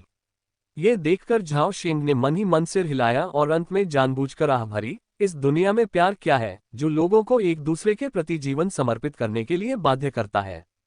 स्वर्णिम पवन और पवित्र ओस केवल उसी नियति के व्यक्ति को प्राप्त होते हैं जो वास्तव में प्रेम का अर्थ समझते हैं। युवतियों, क्या आपको लगता है कि आप नियति द्वारा चुनी गई हैं? वांग युयान और वांग युकी ने एक दूसरे की तरफ देखा और दोनों ने अपना सिर हिलाया। एक साधनाशील परिवार में जन्म लेने के कारण उन्होंने कभी प्रेम का अनुभव नहीं किया था। परिवार के सभी सदस्यों का विवाह उनके बड़ों द्वारा तय किया गया था, प्रेम की कोई चर्चा ही नहीं थी। झाओ शेंग ने धीरे से आह भरी, खेदजनक भाव दिखाते हुए दयापूर्वक कहा, मुझे खेद है, ऐसा लगता है कि गोल्डन विंड और जेड ड्यू का आप दोनों के साथ कोई भाग्य नहीं है। वांग युकी ने बोलने के लिए अपना मुंह खोला, लेकिन बगल में खड़ी वांग युयान ने उसे खींच लिया और उसे अपना मुंह बंद करने के लिए मजबूर कर दिया। युवक स्वामी, ऐसी मार्मिक कहानी सुनना हमारे लिए पहले से ही एक बड़ी उपलब्धि है। चूंकि इस कहानी से हमारा कोई नाता नहीं है, इसलिए हम इस मामले में कोई जबरदस्ती नहीं करेंगे। वांग युयान ने तुरंत खुद को संभाला और अचानक बोली, मेरी बस एक ही विनती है। मुझे आश्चर्य है कि क्या युवा स्वामी इसे सुनने को तैयार होंगे। कृपया खुलकर अपनी राय व्यक्त करें। झाओ शेंग ने सिर हिलाया। मैं ये पूछना चाहता हूं कि क्या यंग मास्टर का परफ्यूम का फॉर्मूला बेचने का कोई इरादा है? हे भगवान, मैं मानता हूं कि मुझे आप में दिलचस्पी है, लेकिन आप भी दयालु नहीं हैं, बल्कि मेरी सबसे कीमती चीज पर बुरी नजर रखे हुए हैं। क्या ऐसा हो सकता है कि इस परफ्यूम का मूल्य इससे कहीं अधिक हो? झाओ शेंग के मन में अचानक एक विचार कौंधा और फिर उसने दृढ़ता से सिर हिलाते हुए कहा, इत्र बनाने का नुस्खा मेरे पूर्वजों ने छोड़ा था, इसे बाहरी लोगों को सौंपना उचित नहीं है। ये सुनकर वांग युयान के चेहरे पर खेद के भाव उभर आए। याद मंडप के बाहर से अचानक एक डरावनी आवाज आई। अधेड़ उम्र के कोचवान ने अचानक ऊपर देखा, आगे बढ़ा और अपनी युवा प्रेमिका को घूरने लगा। जब उसकी नज़र झाओ शेंग पर पड़ी तो उसकी निगाहों में जानलेवा इरादा झलक रहा था। अशिष्टता मत करो, पीछे हट जाओ। हाँ। कोचवान वांगसी ने अभिवादन में सिर झुकाया, तुरंत अपनी मूल स्थिति में लौट गया और अपना सिर नीचे कर लिया, फिर उसने कुछ नहीं कहा। वांग युयान ने कोचवान को सख्ती से पीछे हटने का आदेश देने के बाद गहरी माफी मांगते हुए कहा, मेरा नौकर असभ्य था। उसने युवा स्वामी को चौंका दिया। झाओ शेंग ने हल्की सी मुस्कान के साथ कहा, कोई बात नहीं। एक साधारण सा जन्मजात योद्धा मुझे हरा नहीं सकता। बात सिर्फ इतनी है कि अगर बातचीत विफल हो जाती है तो शायद जबरदस्ती कब्जा करना पड़े। मेरी राय में यह तरीका बहुत ही खराब है। इससे किसी परिवार पर आसानी से विपत्ति आ सकती है। हम सिर्फ तुम्हारे साथ। इस क्षण वांग यूकी ने गुस्से से बीच में ही टोक दिया। उसे बुरा लगा था। झाओ शेंग ने शांत भाव से सिर हिलाते हुए कहा, जहां तक मेरी बात है, बिल्कुल नहीं। लेकिन दुनिया इतनी विशाल है, यहाँ इतने सारे अस्तित्व हैं जिन्हें आप उकसाने का जोखिम नहीं उठा सकते। भले ही आपका वांग परिवार एक साधना परिवार हो, फिर भी यह बात सच है। ये सुनकर वांग युयान का चेहरा बदल गया और उसने पूछा, आपको हमारी उत्पत्ति के बारे में कैसे पता चला? झाओ शेंग के हाथ ने जब सितार के तारों से एक लंबी मधुर धुन बजाई तो उन्होंने शांत स्वर में कहा, क्या इसका अनुमान लगाना वाकई इतना मुश्किल है? दोनों के और सवाल पूछने का इंतजार किए बिना ही उन्होंने समझाया, एक अर्थ स्तरीय जन्मजात गुरु का स्वेच्छा से कोचवान के रूप में सेवा करना। साथ ही दोनों युवतियों का उपनाम वांग है और वे दोनों ही अमर सौंदर्य से परिपूर्ण हैं। पूरे गांजोऊ में वांग परिवार के अलावा मुझे कोई ऐसा परिवार नहीं सूझता जो इन शर्तों को पूरा कर सके। तो बात कुछ इस तरह है। झाओ शेंग की व्याख्या सुनकर वांग युयान के चेहरे के भाव नरम पड़ गए। दूसरी ओर वांग यूकी बड़े चाव से सुन रही थी, उसके चेहरे पर थोड़ी सी अकड़ झलक रही थी, क्योंकि किसी ने भी उसे और उसकी बहन को कभी अमर सौंदर्य से युक्त नहीं बताया था। सबसे अहम बात यह थी कि यह बात कहने वाला व्यक्ति बेहद आकर्षक भी था। मुझे युवा स्वामी की इतनी पैनी नज़र की उम्मीद नहीं थी। मुझे लगता है कि आपकी पृष्ठभूमि भी असाधारण होगी। सुश्री वांग से खुलकर कहूं तो मैं गांजोऊ के झाओ परिवार से हूं। झाओ शेंग ने सीधे तौर पर अपनी पहचान बताई। उसका अपनी पृष्ठभूमि छिपाने का कोई इरादा नहीं था। वास्तव में इत्र को छोड़कर अब तक सब कुछ योजना के अनुसार सुचारू रूप से चल रहा था। अपने पिछले जीवन के अनुभव से उन्होंने सीखा था कि किसी सुसंस्कृत परिवार की महिला से विवाह करने के लिए बहुत अधिक योजनाएं नहीं बनानी चाहिए, स्वाभाविक रूप से आगे बढ़ना ही सबसे अच्छा है। और हाँ, किसी का जबरन अपहरण करने के बारे में बिल्कुल न सोचें, क्योंकि वंश पता लगाने का मंत्र साधना जगत में सबसे अधिक प्रचलित बुनियादी मंत्रों में से एक है। गांजोऊ का झाओ परिवार। वांग युयान हैरान दिखी। उन्होंने सचमुच गांजोऊ में किसी झाओ परिवार के बारे में कभी नहीं सुना था। झाओ शेंग जानता था कि साधना परिवारों के लोग हमेशा दूसरों को नीचा समझते हैं, लेकिन उसने उनसे इतने अहंकारी होने की उम्मीद नहीं की थी। खैर, मेरा पैतृक घर नानयांग है और मेरा परिवार मार्शल आर्ट परिवार माना जाता है। ये स्वाभाविक है कि सुश्री वांग ने हमारे बारे में नहीं सुना होगा। हालांकि झाओ शेंग ने अपनी प्रतिष्ठा बचाने की कोशिश की, लेकिन वांग यूकी ने सीधे कोचवान की ओर मुड़कर पूछा, वांग सी, आप जियांगहू से आते हैं, आपको झाओ परिवार के बारे में बहुत कुछ पता होना चाहिए, है ना? क्या आप विनम्रता दिखा रहे हैं? इस समय झाओ शेंग वास्तव में दूसरे पक्ष से एक प्रश्न पूछकर उनका अभिवादन करना चाहता था। वांग सी का चेहरा भावहीन था और उन्होंने शांत स्वर में उत्तर दिया, मैडम को सूचित करते हुए, नानयांग झाओ परिवार को गांजोऊ में एक बड़ा परिवार माना जा सकता है और जियांगहू में उनकी एक छोटी सी प्रतिष्ठा है, क्योंकि उन्होंने 2 जन्मजात ग्रैंड मास्टर दिए हैं। वांग यूकी, जो स्वभाव से स्पष्टवादी थे, अचानक समझ गए, ओह, मैं जन्मजात महागुरुओं को जानते हैं। मेरे तीसरे चाचा और छठे चाचा दोनों जन्मजात महागुरु हैं। उनकी शक्ति प्रारंभिक चरण के ची संघनन साधकों के समान है। यूकी, बोलना बंद करो। वांग युयान ने अपनी छोटी बहन को कोहनी मारी और फिर थोड़ी माफी मांगते हुए कहा, मेरी छोटी बहन हमेशा बिना किसी बुरे इरादे के बेबाक बोलती है, छोटे मालिक कृपया उसकी बातों पर ध्यान न दें। हाँ, मिस वांग भोली और आकर्षक हैं, मैं उन्हें इतना पसंद करता हूं कि उन पर गुस्सा करने का कोई सवाल ही नहीं उठता। झाओ शेंग के शब्द बहुत ही साहसी और सीधे थे। वांग बहनें शर्माते हुए सुन रही थीं और वांग यूकी का छोटा सा चेहरा टमाटर की तरह लाल हो गया। बचपन से लेकर वयस्कता तक उनके सामने किसी ने भी इतनी धृष्टता से बात नहीं की थी। ये सब केवल इसलिए संभव हुआ क्योंकि झाओ शेंग ने पहली ही मुलाकात में इतना अच्छा प्रभाव डाला था। अगर कोई और इंसान इस तरह बोलने की हिम्मत करता तो उसकी कब्र अब तक घास फूस से ढक चुकी होती। झाओ शेंग ने अपने थोड़े अपरंपरागत शब्दों से सफलतापूर्वक असहज माहौल को शांत किया और स्थिति को संभाला। वांग युयान ने अब झाओ शेंग के पारिवारिक पृष्ठभूमि पर ध्यान केंद्रित करना छोड़ दिया और मूल विषय पर लौटाए। युवा स्वामी झाओ, मैं इत्र का फॉर्मूला प्राप्त करने के लिए दृढ़ संकल्पित हूँ। कृपया अपनी कीमत बताएं। उसका लहजा बहुत दृढ़ था, जिससे ये संकेत मिलता था कि वह अपना लक्ष्य हासिल करने तक हार नहीं मानेगी। ये सुनकर झाओ शेंग ने भौहें चढ़ा लीं और मन ही मन अपने विकल्पों पर विचार करने लगा। अब ऐसा प्रतीत हो रहा था कि इत्र का वास्तविक मूल्य शायद उनकी अपेक्षाओं से कहीं अधिक था। हालांकि इस तरह का अप्रत्याशित घटनाक्रम स्पष्ट रूप से उनके लिए अधिक लाभदायक साबित हुआ। उन्होंने बार बार विचार किया, फिर निर्णायक रूप से कहा, मैं अपने पूर्वजों की इच्छाओं के विरुद्ध नहीं जाना चाहता। इस फॉर्मूले को बेचा नहीं जा सकता, लेकिन हम सहयोग कर सकते हैं। हम कैसे सहयोग कर सकते हैं? वांग युयान की आंखें चमक उठीं और उसने तुरंत विस्तार से जानकारी मांगी। इत्र के फॉर्मूले को लेकर उसकी इतनी जिद का कारण सीधा साधा था, स्पिरिट स्टोन हासिल करना।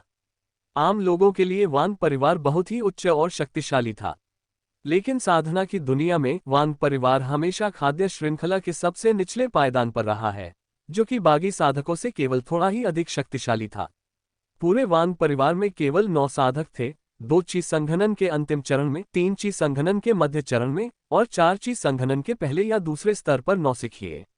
यह उल्लेख करना आवश्यक है कि वांग युयान वांग परिवार के साधकों में सबसे कमजोर थी। उसके पास पंचतत्वीय आध्यात्मिक मूल था और 5-6 वर्षों की साधना के बाद भी वह मुश्किल से ची संघनन की प्रथम परत तक ही पहुंच पाई थी। वांग परिवार वार्षिक रूप से 20 एकड़ आध्यात्मिक खेतों पर निर्भर था, जहां वे प्रथम श्रेणी के ताबीजों को परिष्कृत करके और आध्यात्मिक सामग्रियों को शुद्ध करके आध्यात्मिक पत्थर अर्जित करते थे। वे साल में लगभग 1000 आध्यात्मिक पत्थर ही कमा पाते थे, जो परिवार के साधकों के लिए साधना करने के लिए मुश्किल से ही पर्याप्त थे, जिससे उनका जीवन बहुत तंगहाल था। इसलिए वांग युयान ने इत्र को आजमाने के बाद उसमें एक व्यावसायिक अवसर देखा।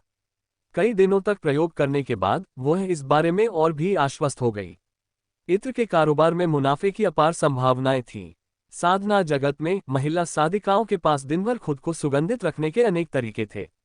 उदाहरण के लिए, प्रथम श्रेणी की आध्यात्मिक गोली, 100 सुगंध की गोली। एक गोली का सेवन करने से महिला साधिका के शरीर से पूरे वर्ष भर एक समृद्ध प्राकृतिक सुगंध निकलती रहती थी। हालांकि 100 सुगंधित गोलियां खरीदने के लिए 10 आध्यात्मिक पत्थरों की आवश्यकता होती थी। शायद कुछ महिला साधकों की नज़र में यह कोई बड़ी बात नहीं थी, लेकिन हमें यह नहीं भूलना चाहिए कि दुनिया में सबसे ज्यादा लोग हमेशा निचले तबके में ही होते हैं। कई महिला ची संघनन साधक ऐसी भी थीं जो 100 सुगंधित गोलियां खरीदने की हिम्मत नहीं कर पाती थीं। और इत्र का महत्व यही निहित था। क्या 100 फ्रेग्रेंस पिल्स बहुत महंगी हैं और सुगंधित पाउडर बहुत सस्ते? कोई दिक्कत नहीं, एक स्पिरिट स्टोन खर्च करके इत्र की एक बड़ी बोतल खरीदी जा सकती है, जो 1 साल तक चलेगी। वांग युयान ने हिसाब लगाया था कि साल में 80 से 100 स्पिरिट स्टोन कमाना कोई समस्या नहीं होनी चाहिए। इस गणना के अनुसार इत्र का व्यवसाय पूरे परिवार के वार्षिक उत्पादन के 10वें हिस्से के बराबर था, जो कि सरासर अत्यधिक लाभ था। वांग युयान को ये बात अच्छी तरह से पता थी कि जब तक परिवार को इत्र के बारे में पता चल जाएगा, तब तक न तो युवा मालिक झाओ और न ही वह और उसकी बहन इत्र बनाने की विधि को छिपा पाएंगी। इसलिए वांग युयान और उसकी बहन ने इस बारे में काफी समय से चर्चा की थी। जब तक इत्र का खुलासा नहीं हो जाता, वे जितना हो सके उतना पैसा कमा लेंगी। ये जानना जरूरी है कि कृषि प्रधान परिवारों की युवतियों को भी अपने दहेज के लिए बचत करनी पड़ती थी। उसके पास मौजूद आध्यात्मिक पत्थरों की बदौलत अगर उसकी शादी किसी दूसरे परिवार में भी हो जाती, तो भी वह आत्मविश्वास से बोल सकती थी। ये बात अमर और नश्वर दोनों के लिए समान थी। इसके अलावा झाओ शेंग का प्रस्ताव बिल्कुल वही था जो वांग युयान चाहती थी। उसके पास बहुत कम भरोसेमंद दोस्त थे, और अगर उसे इत्र बनाने का फॉर्मूला मिल भी जाता, तो वह इसे गुप्त नहीं रख पाती। दूसरी ओर युवा मास्टर झाओ के पास पर्याप्त जनशक्ति थी और वे रहस्यों को और भी बेहतर तरीके से छिपा सकते थे। वांग बहनों के उत्सुक भावों को देखकर झाओ शेंग ने हल्की सी मुस्कान के साथ कहा, इत्र बनाने की जिम्मेदारी मेरी होगी और आप दोनों इसे बेचने की जिम्मेदारी लेंगी। हम मुनाफा 50-50 बांट लेंगे। असंभव, वांग युयान ने अचानक कहा। झाओ शेंग ने शांत भाव से कहा, कुछ भी असंभव नहीं है। मुझे लगता है कि आप नहीं चाहेंगे कि आपके परिवार को इत्र जैसी किसी चीज के बारे में पता चले, है ना? इस समय तक उसने स्थिति पर पूरी तरह से नियंत्रण कर लिया था।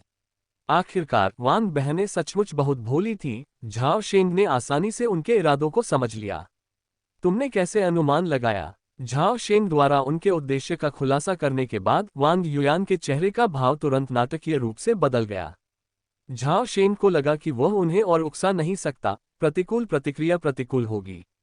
उन्होंने समझाया, अगर वांग परिवार को इसके बारे में पता होता तो मुझे लगता है कि आज आप दोनों नहीं आए होते। तभी वांग बहनों को एहसास हुआ कि उन्होंने इतनी महत्वपूर्ण खामी को उजागर कर दिया है। खुद को संभालते हुए वांग युयान ने गंभीरता से कहा, आधे मुनाफे का अनुपात बहुत ज्यादा है। चलो इसे 80-20 में बांट लेते हैं, मुझे 80 मिलेंगे, तुम्हें 20। झाओ शेंग ने सिर हिलाते हुए कहा, नहीं, 50-50 मेरा न्यूनतम अनुपात है। आखिरकार मैं कच्चा माल, श्रमशक्ति और फॉर्मूला प्रदान कर रहा हूं, और इत्र बनाने की प्रक्रिया जटिल और तैयारी के लिए कठिन है। हमारे बिना इत्र तो किसानों तक पहुंच ही नहीं पाएगा। युवा मास्टर झाओ, क्या आपके पास बिक्री के चैनल हैं? वांग युयान के पलटवार के बाद वांग युकी ने अचानक बीच में टोकते हुए कहा, अगर मेरे दादाजी को पता चल गया तो न केवल तुम स्पिरिट स्टोन की यह छोटी सी राशि भी नहीं कमा पाओगे, बल्कि तुम्हारी जान भी खतरे में पड़ सकती है। ओह, यह एक कारण है। ठीक है, मैं एक कदम पीछे हट जाता हूं, हम 60-40 का बंटवारा करेंगे। नहीं। आधे घंटे बाद सौहार्दपूर्ण और मैत्रीपूर्ण चर्चा के बाद दोनों पक्ष अंततः 70-30 के बंटवारे पर सहमत हो गए। इसके अतिरिक्त झाओ शेंग ने उदारतापूर्वक वांग बहनों को पहले उधार पर खरीदने की पेशकश की। सफल बातचीत के बाद झाओ शेंग अनजाने में वांग बहनों के करीब आ गया था। यही उसका आज का सबसे बड़ा लक्ष्य था। हालांकि बीच में योजना बदल गई, लेकिन यह एक तरह से अच्छा ही हुआ। व्यापारिक सौदों के चलते उनका रिश्ता और भी गहरा होता चला गया और अंततः सब कुछ स्वाभाविक रूप से ठीक हो गया। मासिक इत्र उत्पादन पर चर्चा करने के बाद झाओ शेंग ने मंडप के बाहर देखा और अचानक पूछा, क्या आप जिन लोगों को लाए हैं वे भरोसेमंद हैं? वांग युयान सवाल सुनकर चौंक गई, फिर उसने सिर हिलाकर दृढ़ता से कहा, वांग सी को मेरे पिता ने बचपन से ही प्रशिक्षित किया है। वह हमें कभी धोखा नहीं देगा। क्या आपके आदरणीय पिताजी इस समय घर पर हैं? झाओ शेंग ने पूछा। हालांकि वांग युयान अनुभवहीन थी, लेकिन वह काफी चतुर थी और उसने झाओ शेंग के शब्दों में छिपे अर्थ को तुरंत समझ लिया और जल्दी से जवाब दिया, वह व्यापार के सिलसिले में बाहर गए हैं और कम से कम 6 महीने तक वापस नहीं आएंगे। हम ये सुनकर झाओ शेंग ने सिर हिलाया और वांग सी को मारने का अपना इरादा अस्थायी रूप से टाल दिया। उसी समय मंडप के बाहर वांग सी ने चुपके से राहत की सांस ली, क्योंकि कुछ ही क्षण पहले युवा मास्टर झाओ से अचानक एक शक्तिशाली और तीव्र तलवार की भावना उत्पन्न हुई, जो उन पर केंद्रित हो गई। उस क्षण तलवार की इस शक्ति से उसका पूरा शरीर झंझना उठा और उसे अचानक ये भ्रम हुआ कि वह एक शक्तिशाली जन्मजात तलवारबाज का सामना कर रहा है। कितना भयानक युवक है! वांग सी भय से भर गया और सोचने लगा, क्या ये व्यक्ति जन्मजात प्रतिभा के स्तर तक पहुंच चुका है?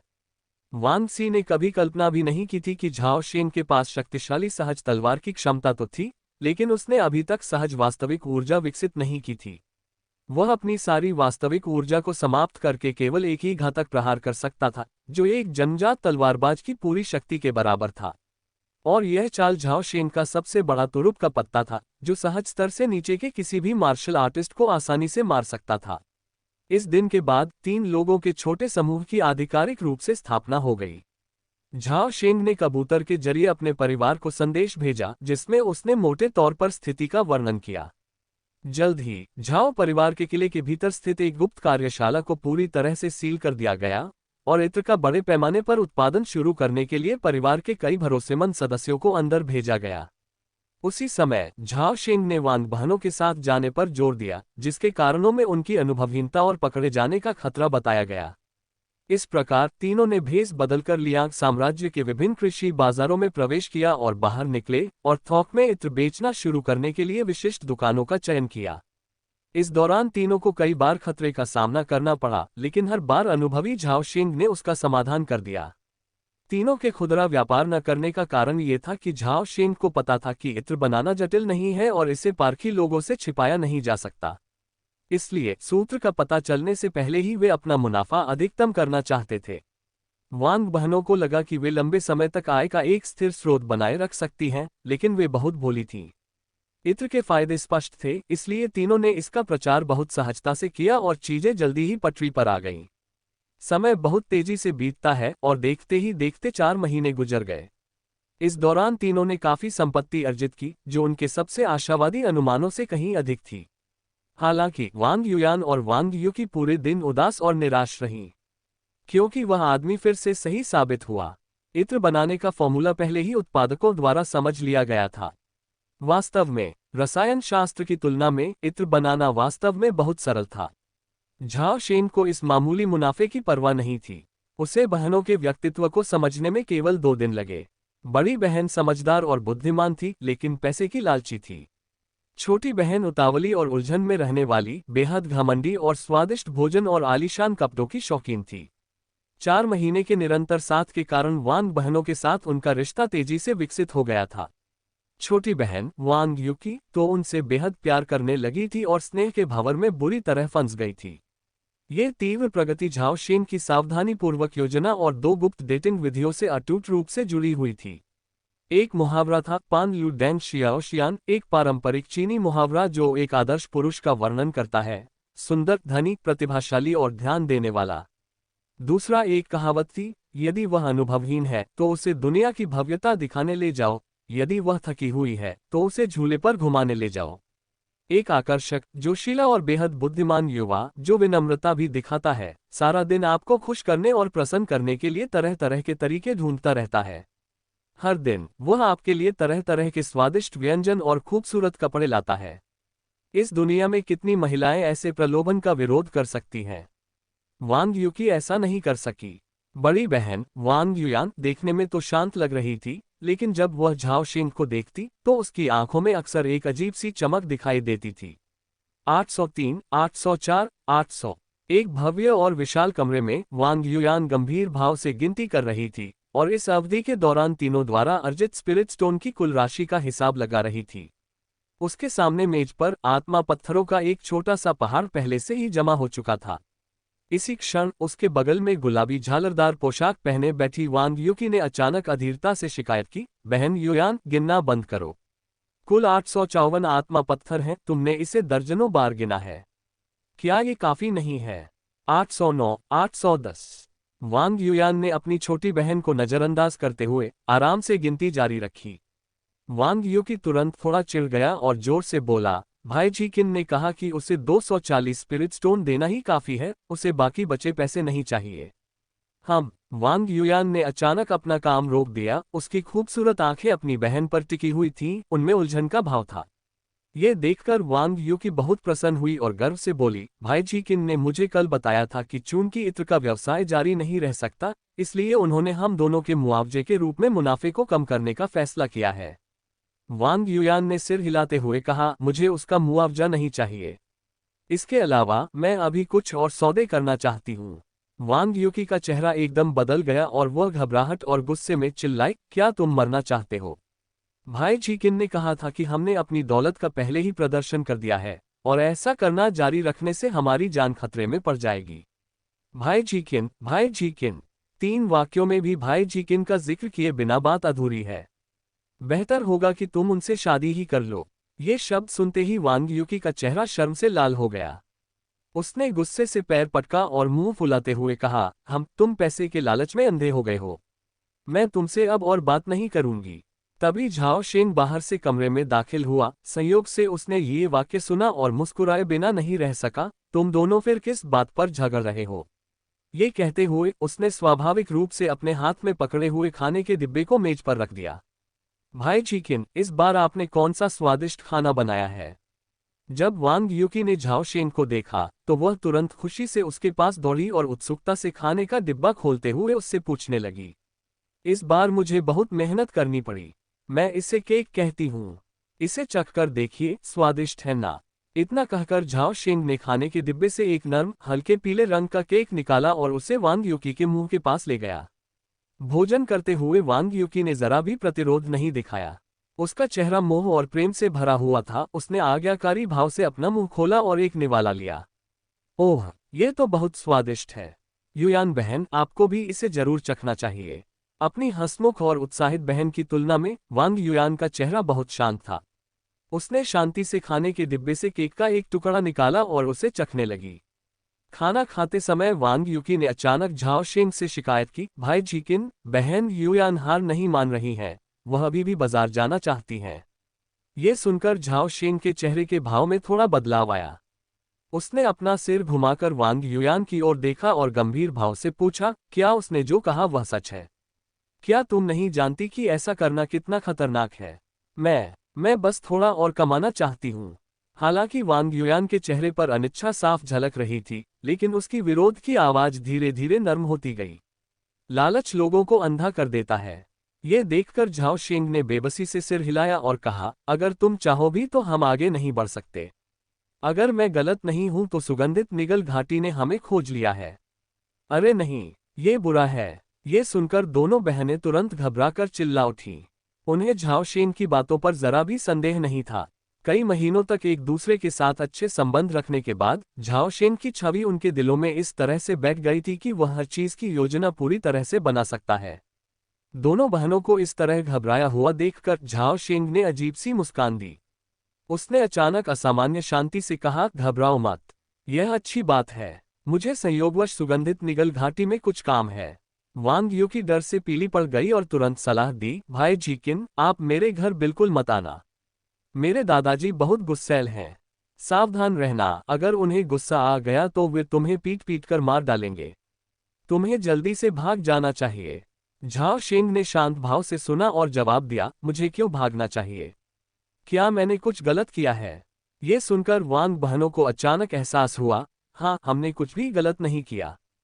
हमने बस इत्र वाली चीज को छिपाया और संयोगवश थोड़े से स्पिरिट स्टोन कमा लिए।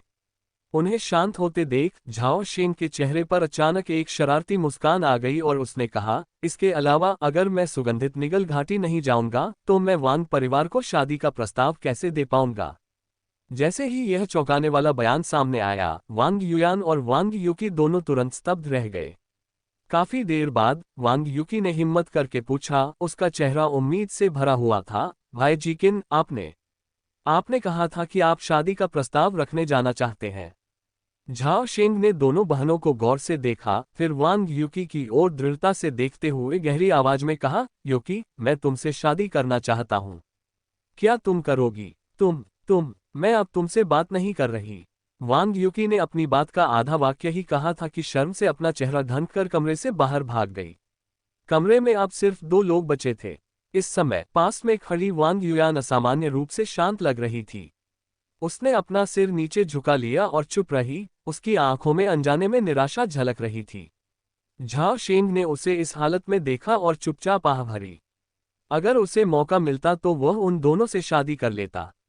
ये तो बड़े अफसोस की बात है कि वांग युयान आध्यात्मिक गुणों से संपन्न थी और उसके लिए किसी नश्वर व्यक्ति से विवाह करना बिल्कुल असंभव था। 2 दिन बाद सुगंधित निगल घाटी के सामने एक रथ रुका। कोचवान वांगसी ने चुपचाप पर्दा उठाया और झाओ शेंग तथा वांग बहनों को रथ से उतरने दिया। वह स्वयं इस बात का प्रत्यक्षदर्शी था कि कैसे एक नश्वर व्यक्ति कुछ ही महीनों में अपनी युवा प्रेमिका का दिल आसानी से जीत सकता है। झाओ शेंग के बारे में वांगसी ज्यादा कुछ कहना नहीं चाहता था, बस इतना ही कि वह उसकी प्रशंसा करता था। गाड़ी से उतरने के बाद वांग युयान ने झाओ शेंग को एक भंडारण ताबीज सौंपा जिसमें 500 आध्यात्मिक पत्थर थे। ये आध्यात्मिक पत्थर झाओ शेंग द्वारा सगाई के उपहार के रूप में तैयार किए गए थे। अतिरिक्त 260 आध्यात्मिक पत्थर उसकी छोटी बहन वांग यूकी की इच्छाओं का प्रतीक थे। वांग युयान ने एक कांसे का टोकन निकाला और उसमें थोड़ी सी आध्यात्मिक शक्ति का संचार किया। अचानक उस कांसे के प्रतीक से नीली रोशनी निकली जो घने कोहरे में गायब हो गई। तुरंत बाद सुगंधित निगल घाटी के बाहर का घना कोहरा धीरे धीरे छट गया और एक छोटा रास्ता दिखाई देने लगा। पगडंडी पर दर्जनों कदम चलने के बाद झाओ शेंग अचानक एक खुले मैदान में पहुंच गया। वहां उसकी नजर एक लंबी संकरी घाटी पर पड़ी जिसका आकार लगभग कई 100 म्यू था। उनके पास ही हरे भरे पेड़ छाया प्रदान कर रहे थे और सुगंधित घास जमीन को ढके हुए थी। थोड़ी दूर पर साफ सुथरे वर्गाकार आध्यात्मिक क्षेत्र तारों की तरह बिखरे हुए थे। दूर पेड़ों के बीच 7-8 लकड़ी की इमारतें और आंगन धुंधले से दिखाई दे रहे थे। हालांकि झाओ शेंग के पास इन दृश्यों को निहारने का समय नहीं था, क्योंकि भावहीन अधेड़ और बुजुर्ग लोगों का एक समूह उससे कुछ ही कदम दूर खड़ा था, जो उसे धमकी भरी निगाहों से घूर रहा था। पिताजी, सबसे बड़े चाचा, तीसरे चाचा, जब वांग यूकी ने इन लोगों को देखा, खासकर बिल्कुल बीच में खड़े चौकोर चेहरे वाले अधेड़ उम्र के व्यक्ति को, तो वह तुरंत घबरा गई और डर गई। हालांकि वांग युयान असामान्य रूप से शांत थी और उसने अपने बड़ों को एक एक करके नमस्कार किया। चौकोर चेहरे वाले अधेड़ उम्र के उस व्यक्ति का नाम वांग येगोंग था। वह वांग युयान और वांग यूकी के पिता थे। 6 महीने पहले उसे अपने परिवार से एक दूर से भेजा गया ताबीज मिला।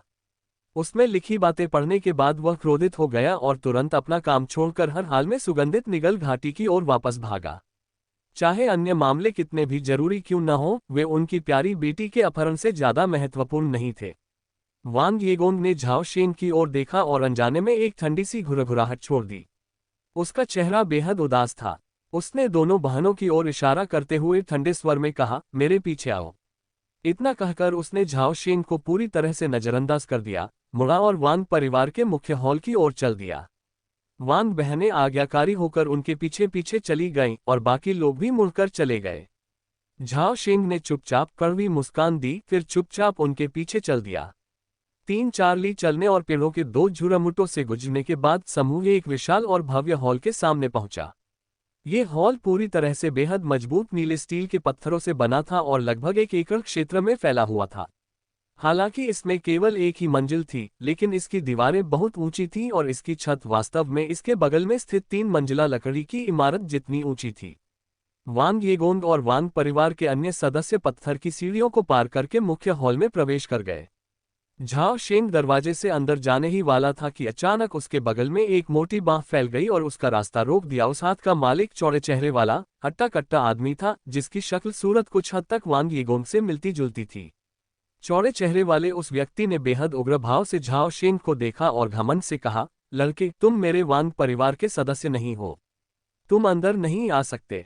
झाओ शेंग ने ये दृश्य देखा और समझ गया कि वांग परिवार की परीक्षा शुरू हो चुकी है। उन्होंने शांत भाव से अपनी आवाज थोड़ी ऊंची करते हुए कहा, मैं आज प्रशंसा के कारण आया हूं और मुझे विश्वास है कि मैंने कोई अनादर नहीं किया है। फिर भी आप मुझे अंदर नहीं आने दे रहे हैं। क्या आपके वांग परिवार में मेहमानों के साथ ऐसा ही व्यवहार किया जाता है? हमारा वांग परिवार अमर लोगों से संवाद करता है और यहाँ आम लोगों का आना जाना नहीं होता। अरे लड़के, हमारे मुख्य द्वार से अंदर आना चाहते हो? छी, तुम इसके लायक नहीं हो। चौड़े चेहरे वाले उस व्यक्ति का नाम वांग यिताओ था, जो अपनी पीढ़ी में तीसरे सबसे बड़े थे।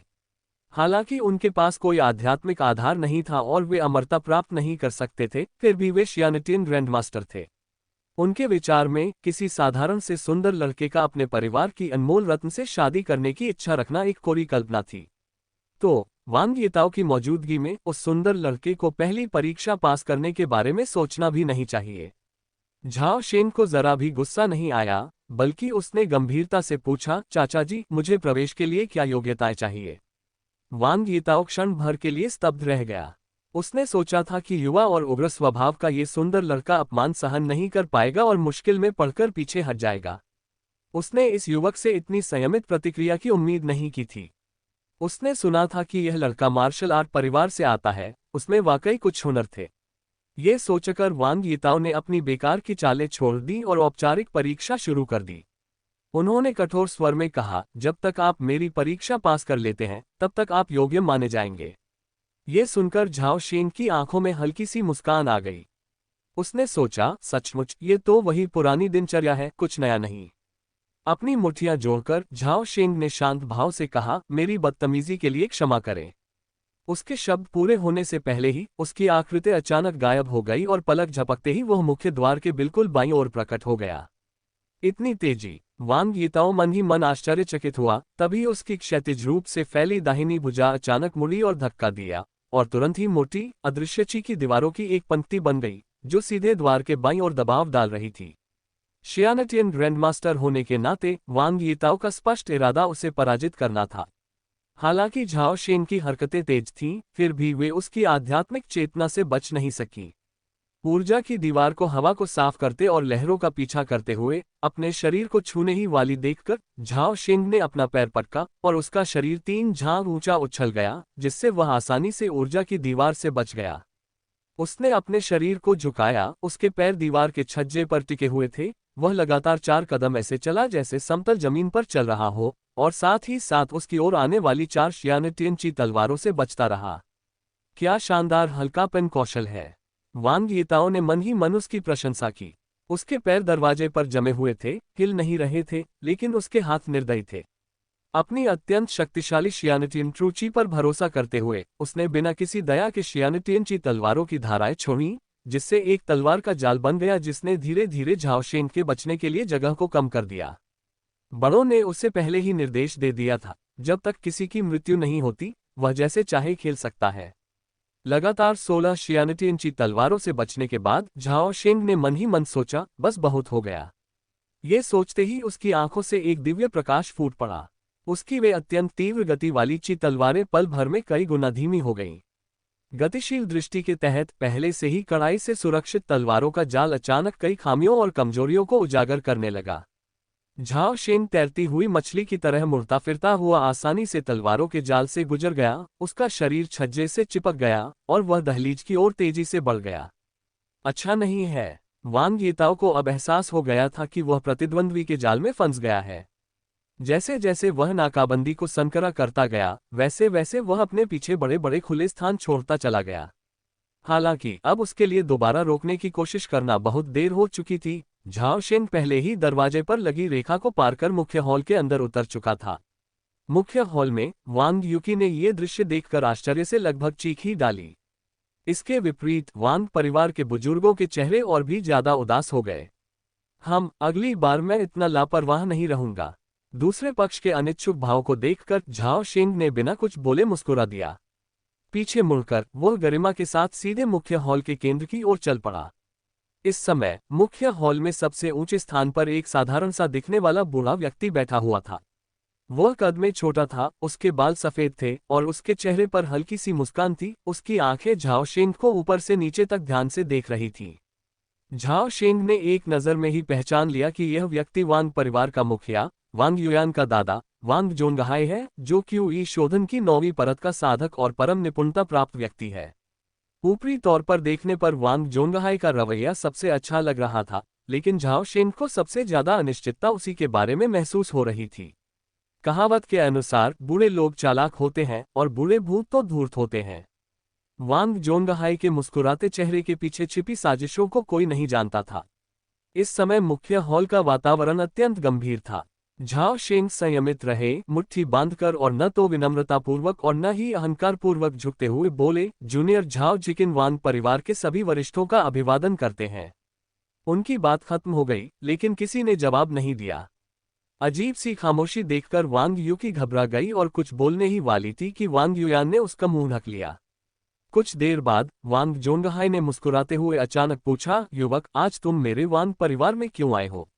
झाओ शेंग ने जरा भी संकोच नहीं किया और सीधे अपना उद्देश्य बताया। इस जूनियर और सिस्टर क्यूई को पहली नजर में ही प्यार हो गया और वे एक दूसरे के लिए बेहद अनुकूल हैं। मैं आज फाग्यान घाटी में शादी का प्रस्ताव लेकर आया हूँ। बेशर्मीली। वांग येगोंग ने मेज पर हाथ पटका और गुस्से से दाढ़ी तनते हुए खड़े हो गए। वे अपनी बेटी की शादी किसी आम इंसान से होने ही नहीं देंगे।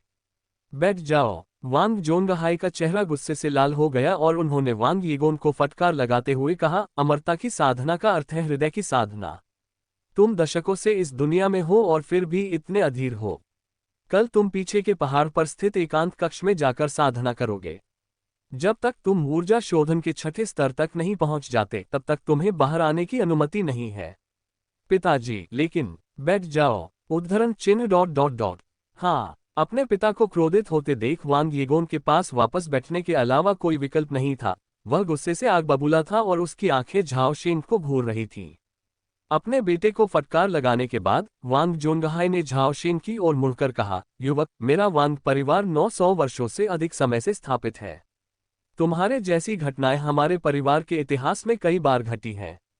उनमें से कुछ सफल रहीं, लेकिन अधिकतर असफल रहीं। क्या तुम जानते हो क्यों?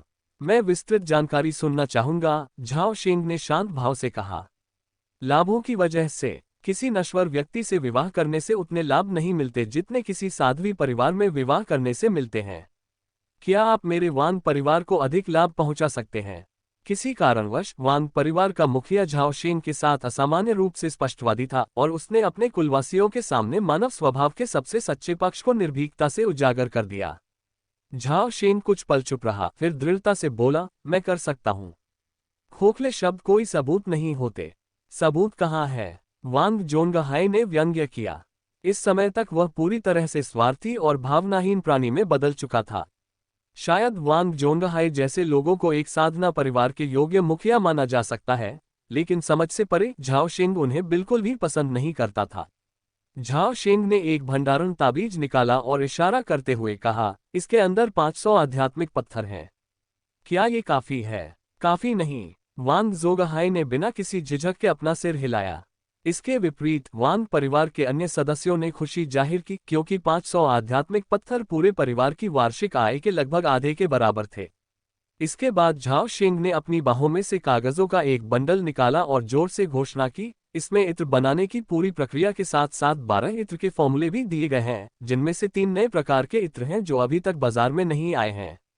वांग जोंगहाई ने अचानक एक अजीब सी मुस्कान दी और अपने थैले से कागजों का एक बंडल भी निकाल लिया। एक हल्के झटके के साथ कागजों का ढेर मानो आंखें लिए हुए झाओ शेंग के सामने उड़ गया, जिसे उसने पकड़ लिया। झाओ शेंग ने कागज खोला और उसका दिल तुरंत बैठ गया। उस पर जो लिखा था वह लगभग वैसा ही था जैसा उसके हाथ में था। ये स्पष्ट था कि परफ्यूम वर्कशॉप लंबे समय से वांग परिवार की निगरानी में थी, फिर भी वह इससे पूरी तरह अनजान था। साधना जगत में किसी भी साधना परिवार को कभी कम नहीं आंकना चाहिए, खासकर उन परिवारों को जो कभी गौरवशाली थे लेकिन अब बुरे दौर से गुजर रहे हैं, जैसे कि फाग्यान घाटी का वांग परिवार। झाओ शेंग को काफी समय से पता था कि कोचवान वांगसी वांग परिवार के लिए मुखबिर का काम करता था।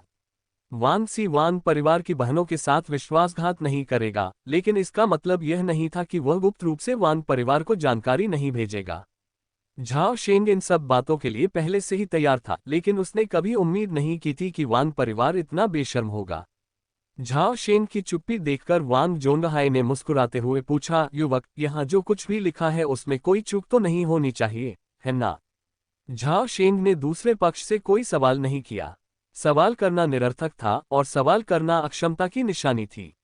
इस विकट परिस्थिति का सामना करते हुए उसने तुरंत अपना दिमाग खपाया और लगातार समाधान की तलाश करने लगा। झाओ परिवार और इत्र कार्यशाला का उल्लेख करने की कोई आवश्यकता नहीं थी। गान प्रांत के अधिपति के रूप में साधनाशील वांग परिवार का गुप्त प्रभाव निश्चित रूप से झाओ परिवार से कहीं अधिक होगा। सौदेबाजी के लिए और कौन कौन से विकल्प मौजूद हैं? जब वह सोच विचार कर रहा था तभी अचानक उसे एक प्रेरणा मिली। चूंकि वांग परिवार को तीनों की गतिविधियों के बारे में काफी समय पहले ही पता चल गया था, तो उन्होंने सक्रिय रूप से हस्तक्षेप क्यों नहीं किया और इसके बजाय गुप्त रूप से अवलोकन करना क्यों चुना? वांग परिवार के मुखिया को देखकर, जिनके चेहरे पर फिर से मुस्कान लौट आई थी, झाओ शेंग को अचानक एक साहसिक विचार आया। शायद वांग परिवार की अजीबोगरीब हरकतें सामने खड़े व्यक्ति की वजह से ही थीं। ये समझने के बाद झाओ शेंग ने अपने हाथ में सूत्र लहराते हुए आत्मविश्वास से कहा, मुझे याद है किसी ने कहा था, स्वार्थ ही सभी मानवीय कार्यों की एकमात्र प्रेरक शक्ति है। आपने इस स्थिति को बनाने के लिए इतनी मेहनत की, ये किसी कनिष्ठ पर चाल चलने के लिए तो नहीं होना चाहिए, है ना? यदि आपकी कोई विनती हो तो कृपया सीधे बोलें। ये सुनकर वांग जोंगहाई अचानक जोर से हंस पड़ा। इस बार उसकी हंसी दिल से निकली थी। बहुत बढ़िया। अगर मेरे कनिष्ठों में आपके आचरण की आधी भी बुद्धिमत्ता होती तो मैं शांति से मर सकता था। ये सुनकर झाओ शेंग का दिल जोर से धड़कने लगा और वह सोचने लगा, अरे नहीं, क्या ये बूढ़ा आदमी सच में चाहता है कि मैं वांग परिवार में शादी करूं? एक आदमी लंबा चौड़ा होता है, वह किसी परिवार में शादी करके अपनी पत्नी के सहारे कैसे जी सकता है? झाओ शेंग ने तुरंत उसे याद दिलाया, वृद्ध मास्टर वांग, मेरा परिवार 3 पीढ़ियों से इकलौता उत्तराधिकारी रहा है। अगर मैं गलत नहीं हूं तो आप झाओ परिवार की अपनी पीढ़ी में 9वें हैं। वांग जोंगहाई ने तुरंत उसके झूठ का पर्दाफाश कर दिया। मेरे माता पिता दोनों का देहांत हो चुका है और मुझे हर साल धूप जलानी पड़ती है और बलि चढ़ानी पड़ती है। जब तक आपके पास इरादा है, आप फाग्यान घाटी में भी ऐसा ही कर सकते हैं। ओह! झाओ शेंग एक पल के लिए अवाक रह गया, जवाब देने में असमर्थ था, इसलिए वह केवल स्पष्ट रूप से बोल सका, वृद्ध स्वामी, मेरे लिए वांग परिवार में विवाह करना असंभव है। इस क्षण वांग परिवार के लोगों को अंततः समझ में आ गया कि बूढ़ा और युवक किस ओर इशारा कर रहे थे। एक पल में ही सब लोग स्तब्ध रह गए। हालांकि वांग जोंगहाई का चेहरा गुस्से से लाल हो गया और उसने कहा, क्या तुम मेरी पोती से शादी नहीं करना चाहते? हाँ, मैं करता हूँ।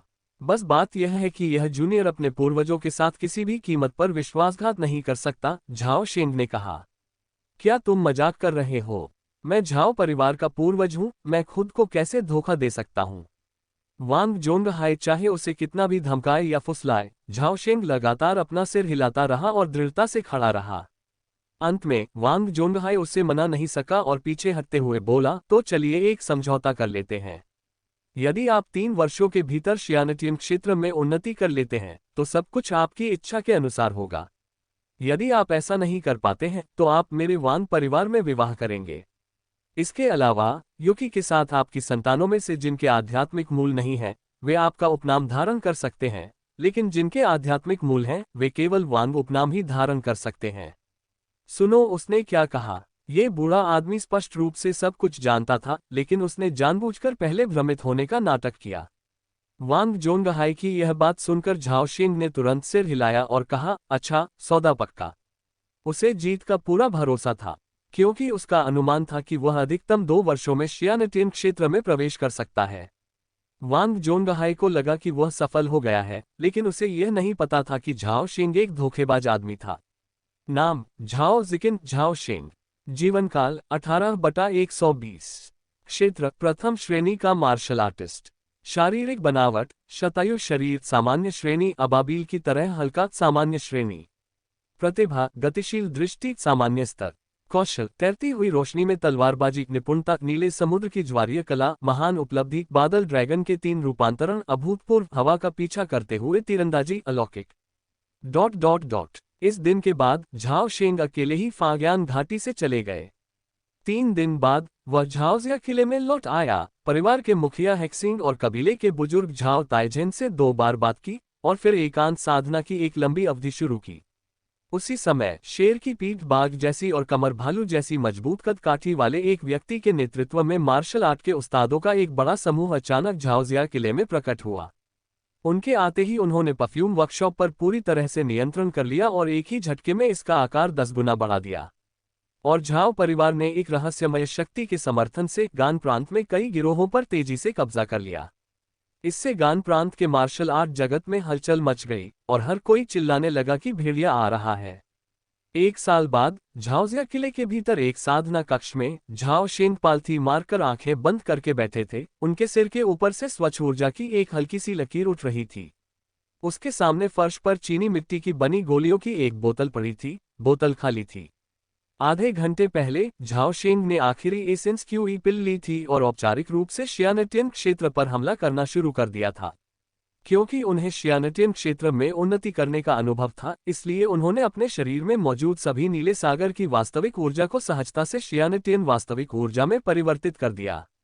लगभग उतने ही समय के बाद जितना समय एक अगरबत्ती को जलने में लगता है, झाओ शेंग अचानक कांप उठा। उसका शरीर अचानक जमीन से 3 फीट ऊपर उछल गया और फिर धीरे से वापस नीचे आ गया। धीरे धीरे आंखें खोलते हुए झाओ शेंग के चेहरे पर उत्साह का भाव दिखाई दिया। एसेंस ची पिल की मदद से वह वास्तव में 1 साल पहले ही शियानटियन क्षेत्र में पहुंच गया था। उन गोलियों की शक्ति भयावह थी। 6 महीने बाद झाओ शेंग के 9वें युवा स्वामी के विवाह के दिन पूरा नानयांग शहर में हंगामा मच गया था, क्योंकि नानयांग शहर के लोगों ने कभी किसी ऐसे व्यक्ति को नहीं देखा था जिसकी शादी 20 ली तक फैले दहेज के साथ हुई हो। झाओ परिवार बेहद खर्चीला था, जिसने 1 महीने तक चलने वाली भव्य दावत के लिए हजारों मेजें लगाई थीं। उसे 1 महीने के भीतर नानयांग शहर के सबसे दुबले पतले भिखारियों ने भी 10 किलो से अधिक की कमाई कर ली। नानयांग के लोग लगभग 100 वर्षों तक इस भव्य विवाह के बारे में बात करते रहे। 1 साल बाद झाओ शेंग का पहला बेटा हुआ, लेकिन दुर्भाग्य से उसमें कोई आध्यात्मिक मूल नहीं था।